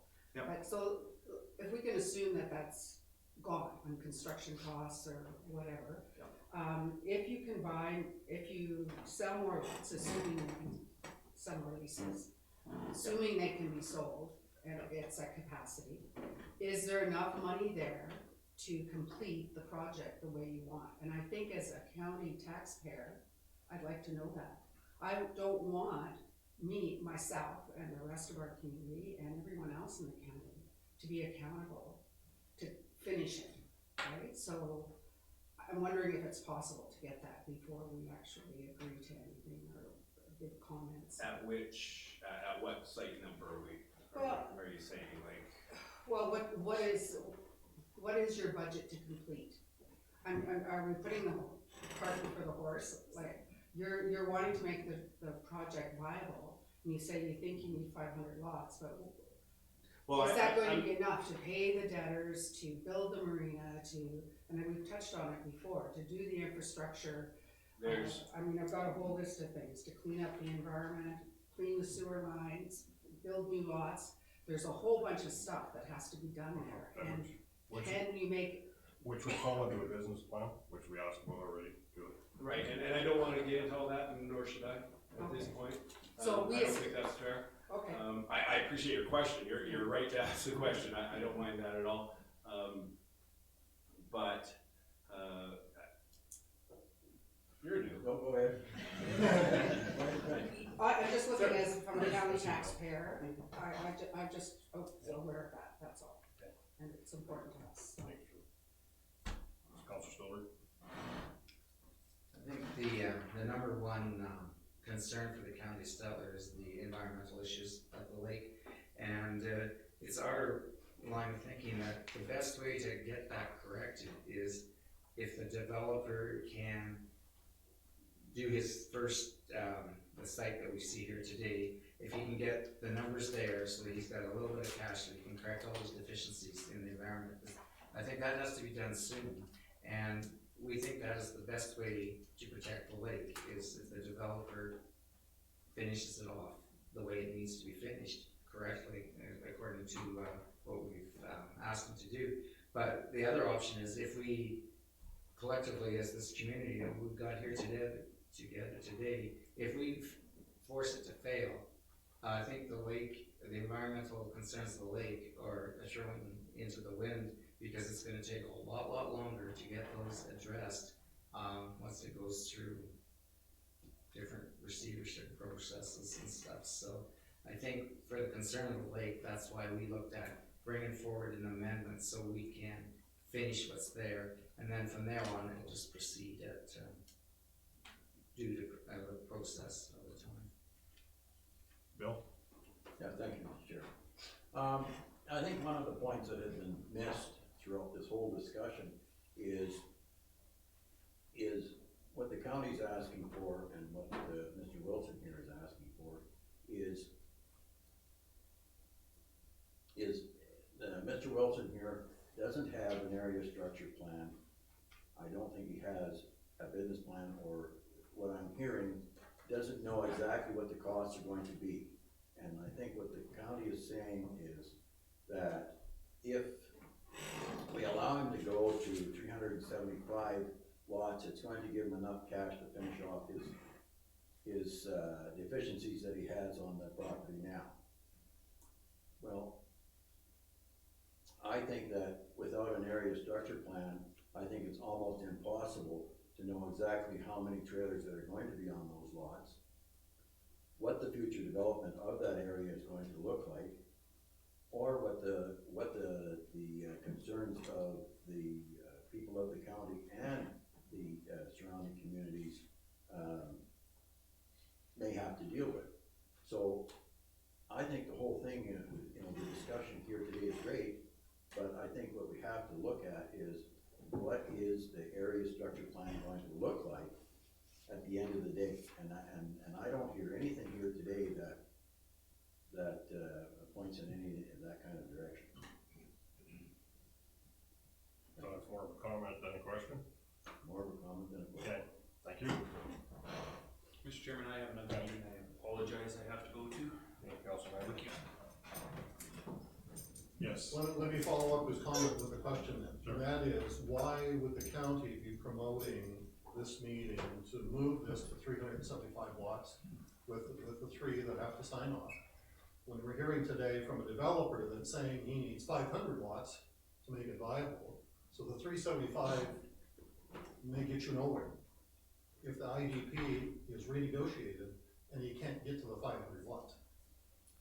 So why would the county even go down this road and not just say, let's wait for the IDP to be negotiated and a new IDP structure put in place? I guess an quick answer to that question right now is this is part of what we committed to the communities and to the developer, and this is part of our conversation today. So as we take this information in this council, we have to make decisions based on what we're hearing today. Also, so that's the reason we're having this meeting today, is to hear this piece, to bring this stuff out onto the table, and for us to make educated decisions on what our next steps are also. So that's, I guess to answer that question is there something else you want to add to that a bit? Well, it's just that IDPs take a long time to renegotiate and redo, so, it was a request from the developer. We try to act on all requests from all ratepayers. And so basically that's what we're doing. So if we can get this amendment to get him up and going, maybe 325 might be where the IDP gets renegotiated at, and then I guess this developer has the opportunity then to sell it or to operate it at that level, or walk away from it. But if he could get his leaseholders up there, and he may even sell it to his leaseholders. We've seen some of that happen before, where the actual owners of the campsites, do buy them and operate them. So I think if he could get the 325 and then have the ability to market another 100 over what he's got in confirmed leases and bring some more money in, then hopefully he'd have enough to bring the site into compliance and address the amenities and get them up and running and prove what it can be, what his vision is to everyone around the lake. And then based on the decisions that come out of the update of the IDP, he'll have to make a business decision going forward on that. Councilor Neitz? I was just gonna tell you, this is the first time we've heard of the phase 2 and whatnot, new numbers. So if the group here wanted us to ask him to come back and say, hey, this is what will work, come bring the business plan or area structure, no, not the business plan, but the area structure plan. We could amend it to that if possible. We were given the number 375, and then today we're hearing,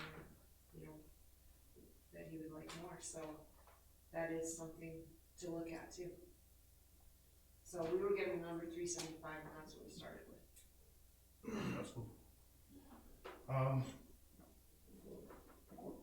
I'm kind of getting the impression that there is conceivably no cap that is not without negotiation for density on this development. Of course, there would be amendments and that sort of thing, a process to go through. But my question is, what density would the county, or what scale, how many hundreds or thousands of sites would the county consider past what would be considered reasonable, or to steal the line, and I realize it's a little bit greater vein in the IDP. At what point would the scale be so large that it is affecting the rural lake lifestyle?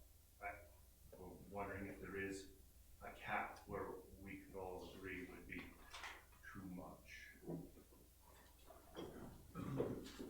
That, I guess an answer to that would be the fact that, we had worked from 1,000 to 750 to 168. Yeah. And now I guess what's happening today is we're working the other direction to come up to what people will agree with.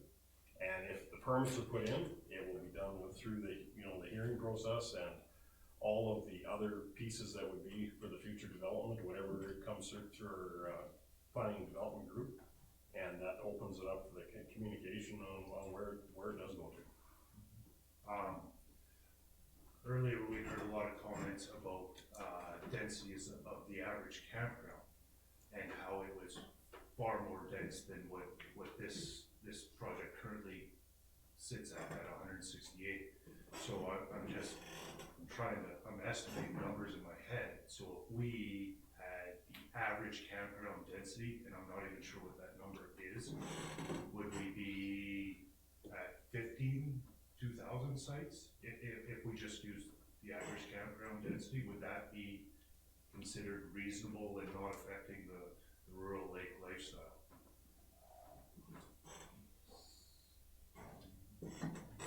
Go ahead, Les.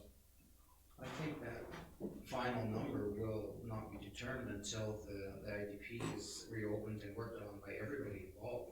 That's where that number will come from, and then that's the number we will live with. I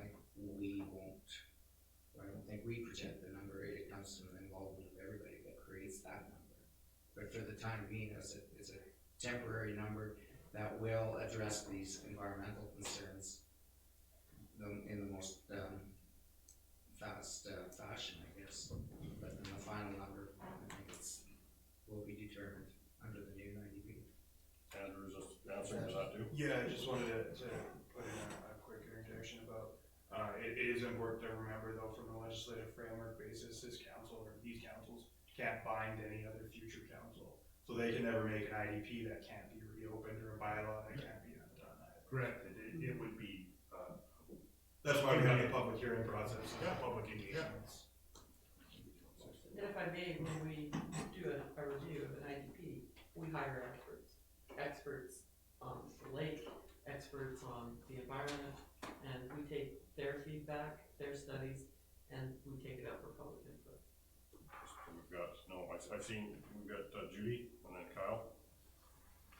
When we talk about changing the IDP, that we all know that that's a process. So in your mind, what are you thinking the timeline is for that? And given that, is the development going to wait until all of that happens? Because in my mind, changing the IDP is months, if not years. Process. That's what we've discussed, is months and if not years also. Yeah, up to 2, the 2-year mark was talked about on how long it could take to open up, do all the studies and follow through with the IDP. That's why this request was made, to change that density up to that 325 to 370, and then we would be discussing IDP conversations after that point.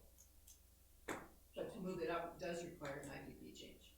It's an amendment to the IDP, not a the And what are you thinking the timeline is for that then? How long is an amendment to the IDP of that? I guess we'd have to,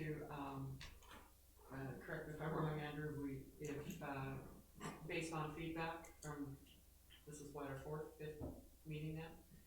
Council may request that we send a formal request to their partners, summer villages, and they will either get back, if they come back and say yes, then we would draft a bylaw for all 3 municipalities to then consider.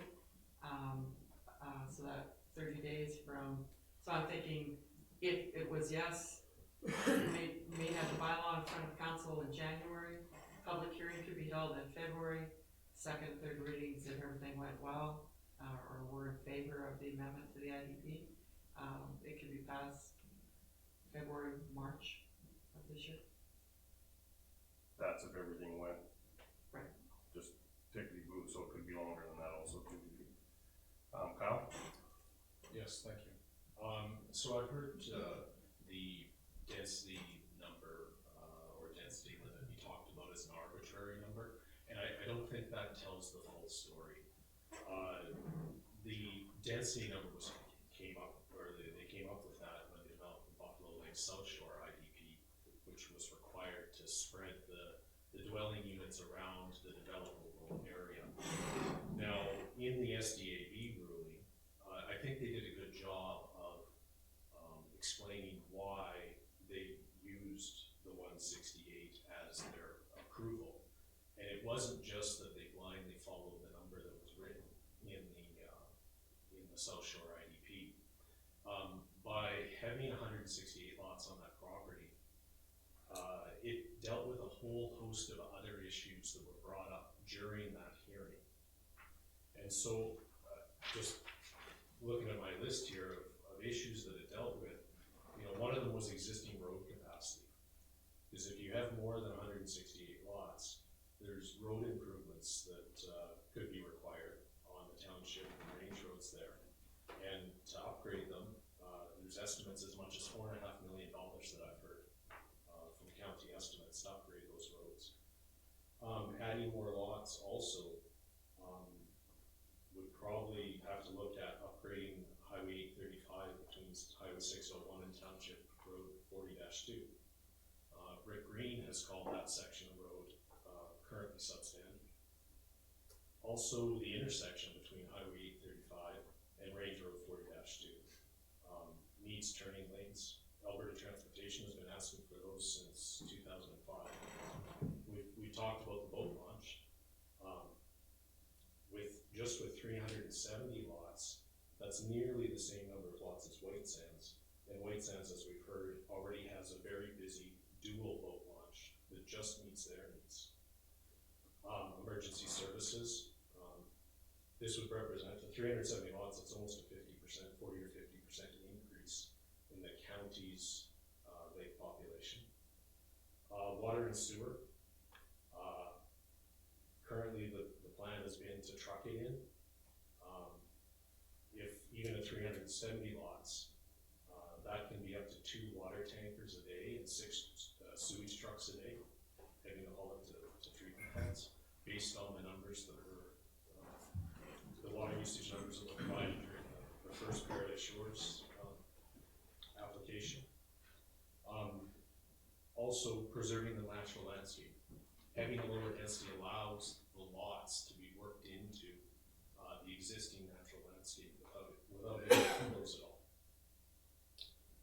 So the Buffalo Lake South Shore IDP also explicitly requires that the developers contribute to infrastructure upgrades to support the developments. Otherwise, the county ratepayers are gonna be picking up the tab. So I guess what I'm wondering, is, is there a plan on how these infrastructure deficiencies will be dealt with, other than for the county ratepayers to pay for them? As more is developed out, conversations, as I've alluded to earlier, there is development agreements with the developer.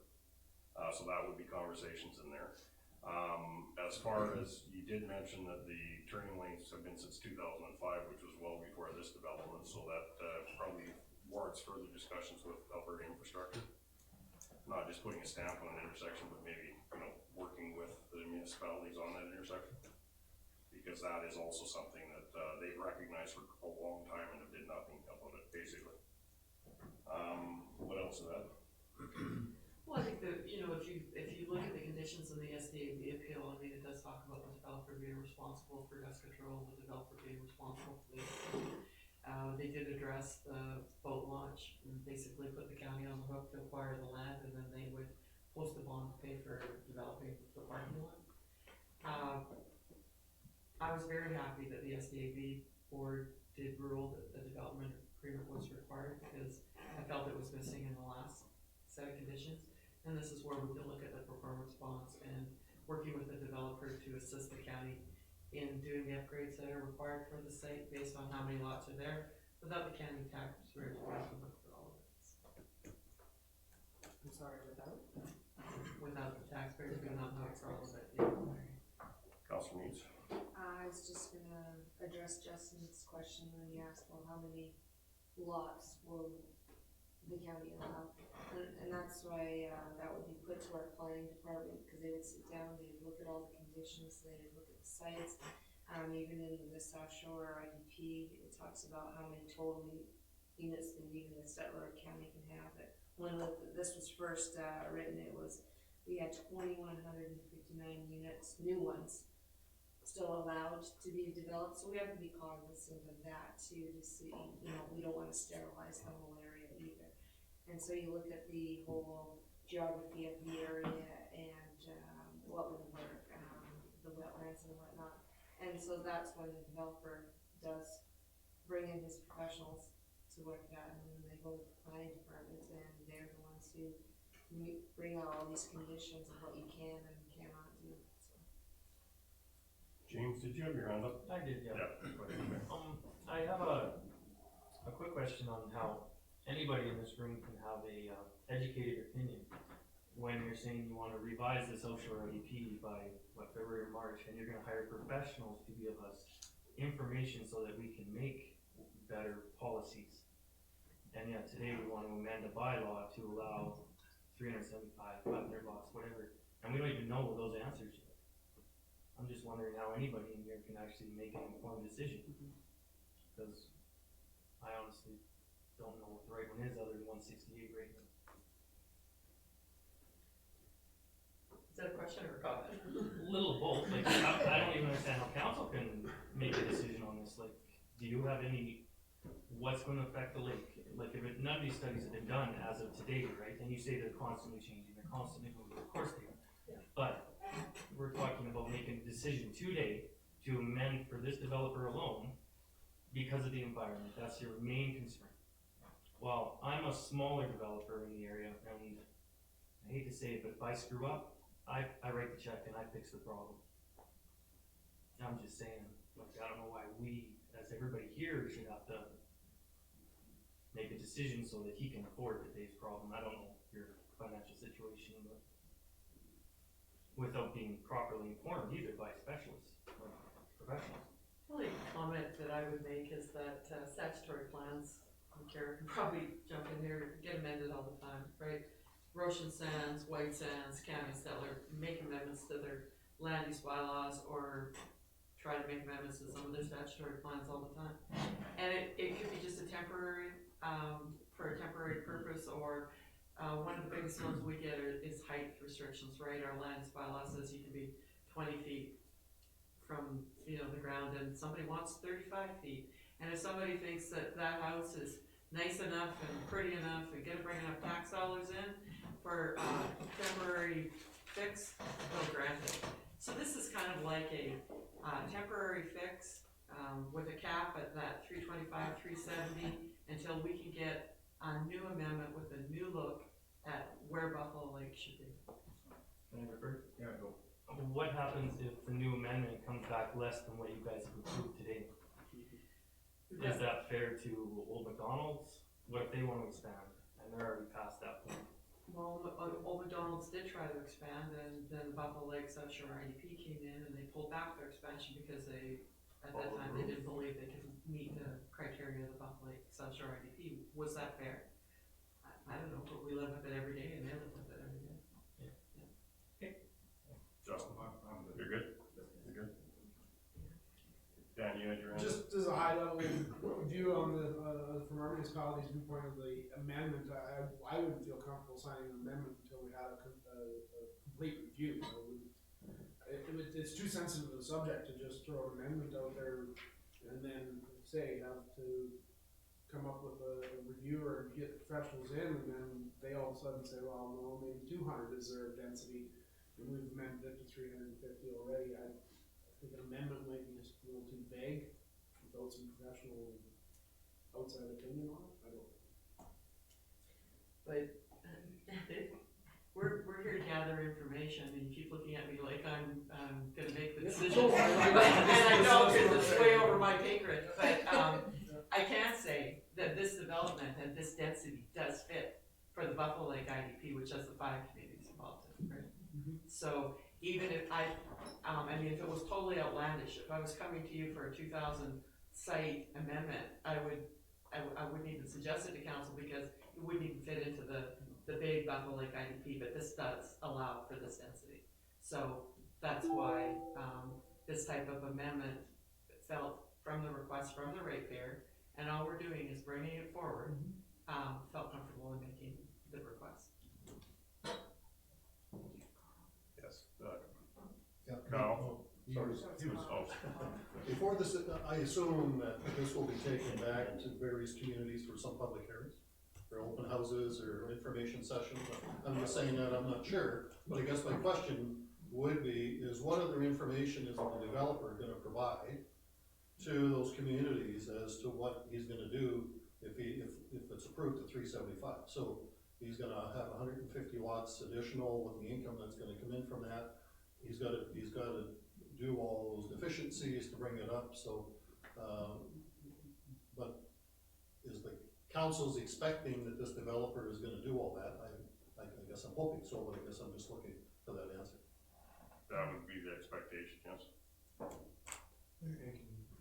Yeah, go ahead. Just so to process things here, so first of all, for further public hearings, absolutely nothing else can become law. Nothing else can become law until at least one more public hearing. That's legally mandated. Anything that's gonna change this IDP would require at least one more. And administration's recommendations and the purpose of these in the last 3 stakeholder engagement sessions have been to go beyond the legislative minimum. And then the other point on the information that would be required by the county is if an amendment was granted by the 3 municipalities that changed the density, the developer would still have to come back and get a new development permit and go through the stages of processing that development permit. And BC would be able to assign new stringent conditions. At that point would be another information collecting. So just because the density would change in an amendment, if that was granted, or the capacity of this law would change, doesn't mean he can automatically move in that extra 100 trailers. He still needs a new permit, because his current permit doesn't change if the IDP changes. His permit says 168. Except I guess I'm asking the question is what specific information is gonna go back to the municipalities for them to take to their taxpayers, for them to be able to present this openly, right? And with all the information that they need. We have a wide breadth actually now through the modernized MGA of what we can do in even determining the application to be complete, what we required and what we saw actually under the previous management of the site through 2019. We did stop and say we don't have enough information here. I can't say exactly everything we would request, but at that point, we were seeking updated engineering drawings, updated traffic impact assessments based on the proposals that were coming forward. And we will continue to ensure that those are diligently pursued. Well, except you're talking to the permit stage. Yeah. I'm talking prior to that. I'm talking to the open house, you know, bring people in, show them what the developer is asking for and what the county is asking for to go to the 375. And that's more of a council. And that would be at the permit decision though, there would be open houses. Yeah, you have that opportunity through public engagement policies, we have those policies. But, council has the opportunity to sign, before they even propose, before they're willing to agree as a council to an IEP, and then if they have the opportunity to request that information and provide it to their ratepayers as part of the public hearing. Well, except, I guess you're not understanding me. So the people that represent White Sands and Goshen Sands, if they leave today, and they say they're gonna go meet with their taxpayers, all the information they're taking to those meetings is what they're hearing today. And the previous meeting that we had before, and whatever notes we have, all our meetings are live streamed. They can go on and get that information. And I know Graham well enough to know he's a pretty good note taker, so he would have accurate notes. Counselor Needs? Are you asking, are we bringing a 375 amendment today? Is that what you're asking? Well, I'm asking you, I think if you're we're asking, asking for what I'm asking is the developer, are you asking the developer to provide any more information that can go out to everybody as to what their plans are in order to get the site fixed up, what they're gonna do with the money that's gonna come in, go to the 375? Right. Because today, I'm not hearing anything because the question was asked, and well, okay, do you have a budget, do you have a plan, do you have, well, no, we haven't got there. So I guess my point is, would that not be a prerequisite before it's even taken to the communities, that all has to be provided? Unless that is met, the stop work order will not be lifted. He could not even have 168 lots. Like those conditions that we've been talking about.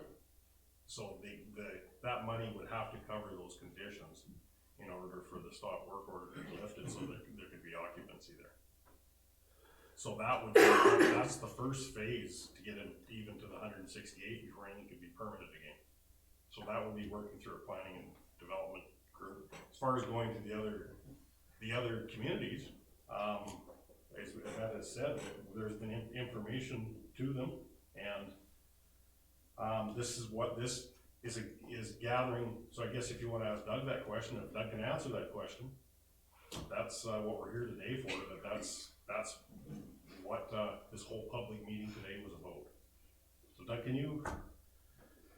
Well, other than we can work with county to put together more specifically what would help. But no, we're not releasing our business plans to the public. That's as simple as that is. But that being said, we certainly work towards whatever is requested.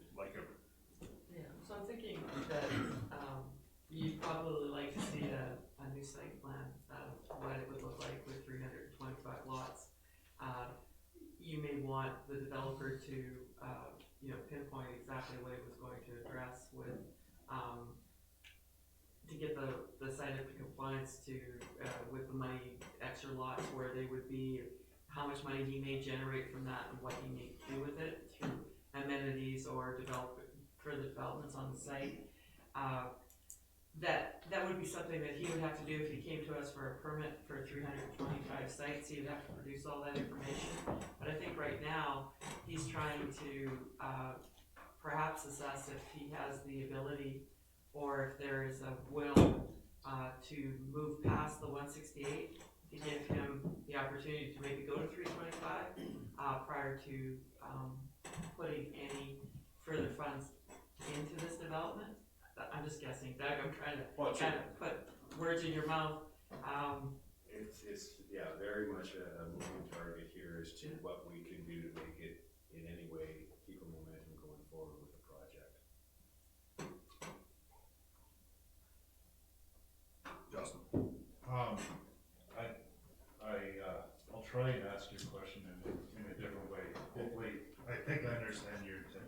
in the event that council decides to send a letter asking for an amendment from the villages, at that point, would there be something in the way of plans or more concrete that the villages or their councils could discuss with their ratepayers before they voted to make a decision? Would there be, is this amendment, is it a hypothetical, yes, this is allowed, yes or no, no matter what it looks like? I think he was looking for, if this gets sent to the villages for an amendment to the South Shore IDP, will any plans be provided that can be discussed or debated by the three councils in question? Or is it just a hypothetical amendment? Should we allow 325 to 375? And we will discuss structure plans, landscaping, etc. at a later date once this is decided. I think you hit it on the nose. The amendment would be drafted within the language of the IDP. We would have our lawyers draft the amendment so that it was correct. So it would address the density on the 83 acres, and it would read to show it, instead of it being 0.9 per acre, it would be whatever that magic amount works out to. Then, if the villages agreed and the county agreed, he would have to get a new permit, and all those plans for consideration would be extended out to the summer villages, all our county ratepayers, so that they had the opportunity to look at it and give us their feedback. There'd be public hearings, and public consultation. I guess public hearing is right, public consultation prior to the permit being issued. Okay. Thank you. Now, my question. So the initial application was in that 1,000 range. We've heard various numbers, 750. I kind of was hoping to get some sort of opinion if there was an unreasonable amount, and the only cap I've heard is the total South Shore dwellings would be the only set in stone cap at this point. Everything else would be negotiated. So given this, there's been several comparisons with this campground to others, the averages, to Old McDonald's, to Roshan, to Boss Hill, etc. I was wondering if council or the developer is aware of any other campgrounds in Alberta that are 1,000 lots or 750, depending on where your moving target is at.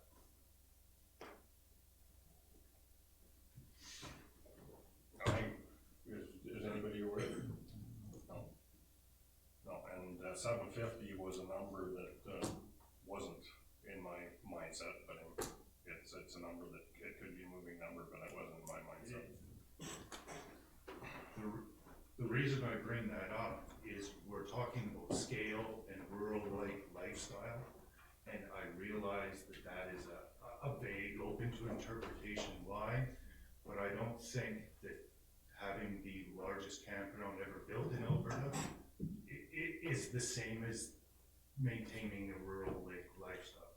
So I'm not opposed to campgrounds. I'm not opposed to this campground at this location, but you can understand why the public doesn't want to break records. Doug, the only number, the maximum number I've heard is a number that Doug mentioned, about 540, or what was your number, Doug? Well, it'd just be extrapolated down from the original 750 was like 560 or 555 or something. If you take out Lyle's one, right, which was originally 1,000 on that entire 102 acres, that was then moved down. Sorry, yeah, thanks. Was then moved down to 750 on agreement over the 102. So if you took out that whatever the Lyle's 22 acres or what have you, then it was 555 or whatever the amount is. That is after discussions throughout the whole IDP though, Justin. Yeah. Carl? I think we're missing something here, Larry, and Cedar County. The most people most important people in this room are the county ratepayers. Now, I was at the meeting there when one of the, Statler County councilors asked Yvette, and someone was rather than me, how much taxes would we get off 750 lots? She said $120,000. That is gonna be changed. That's not gonna take care of these ratepayers that are gonna pick up the tabs. You know how much it costs for roads and everything else. That's not enough. Yes, we're fully aware of the roads up in that area, the traffic on those roads, Carl. But $120,000? Now we're going to go down to 300 per se. What are you guys gonna do with $50,000?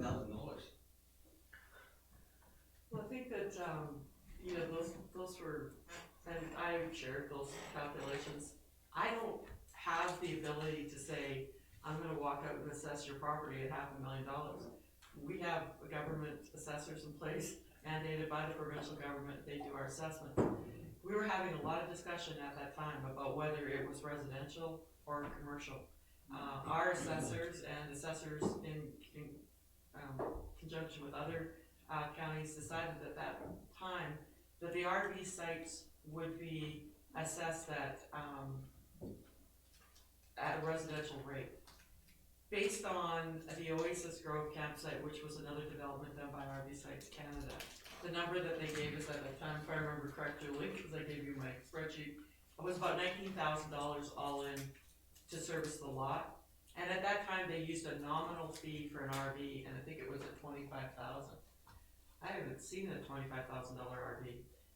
They're more, and I don't RV, but you know, they're more, I would say, up in the $60,000 to $100,000 range. So right there, I think they were a little off, but they were trying to be conservative, and that was full build up too. That was the full 1,000 lots being built out. They had no estimates on the amenities that would take place, because the amenities would be basically taxed at a commercial rate, and at that time we had no inkling at what that would be. But I would say that based on what the average price of an RV, that it wouldn't be $120,000. It would be higher. Councilor Gender? I guess I've been sat around a little bit too long now. It's one of where you base your taxes on that part there. A quarter or half mile of road, or even say like a mile of road, it costs about $200,000 to build. We build it across in front of agricultural land that they say $250 to $300. How do we justify that? So I look at the tax rate of what we are getting out of this. I do not look at just the tax rate on it, but what the necessity of the municipality as a whole. 76 is when I first started skiing up at the lake, and I enjoyed probably about 5 or 6 years up there. And at that time, there were too damn many boats. So I look at it now, many years later, and Mr. Tim Boland had said that, like he was asked the question, why do you not develop beyond the last lot? He says those damn people are too damn close as it is. So it wasn't until he sold that land that his relatives took it over and started developing it. So yes, we've got expansion. Times do change. In the IDP of 2013, there were 2,159 allotted. I'm not really sure what we have developed since then, but we are a long way from there. So the difference, even if we say throw 600 numbers at this one here, we've still got 1,500 numbers that we still have to, and we can develop in the future. So if we are complaining about this small little number here, what are we going to do about these next 1,600 that are going to come by? Are we going to shun those out also and say that this is our lake? I look at this lake as not just being mine. Everyone's here, the municipality, or if anyone comes from abroad, it is their lake to enjoy. Whether they want to walk it, whether they want to take a boat up there. This is what we have to look for the future. The future is changing. I cannot live in the past. I cannot go back to that lake and say I'm a good skier there. I'm past that. But it's for the next generations to enjoy this lake as it is theirs. Thank you. Councilor Gender? We're past our 3 o'clock time, so I would like to wrap this up. Kyle, shorter than the last one, I hear. Timer's gonna start. Sorry about that. Yeah. No, I just wanted to respond that, like our community association, our position has been that we're not against the development. just kind of in response, what the concern is it being concentrated in one area of the lake?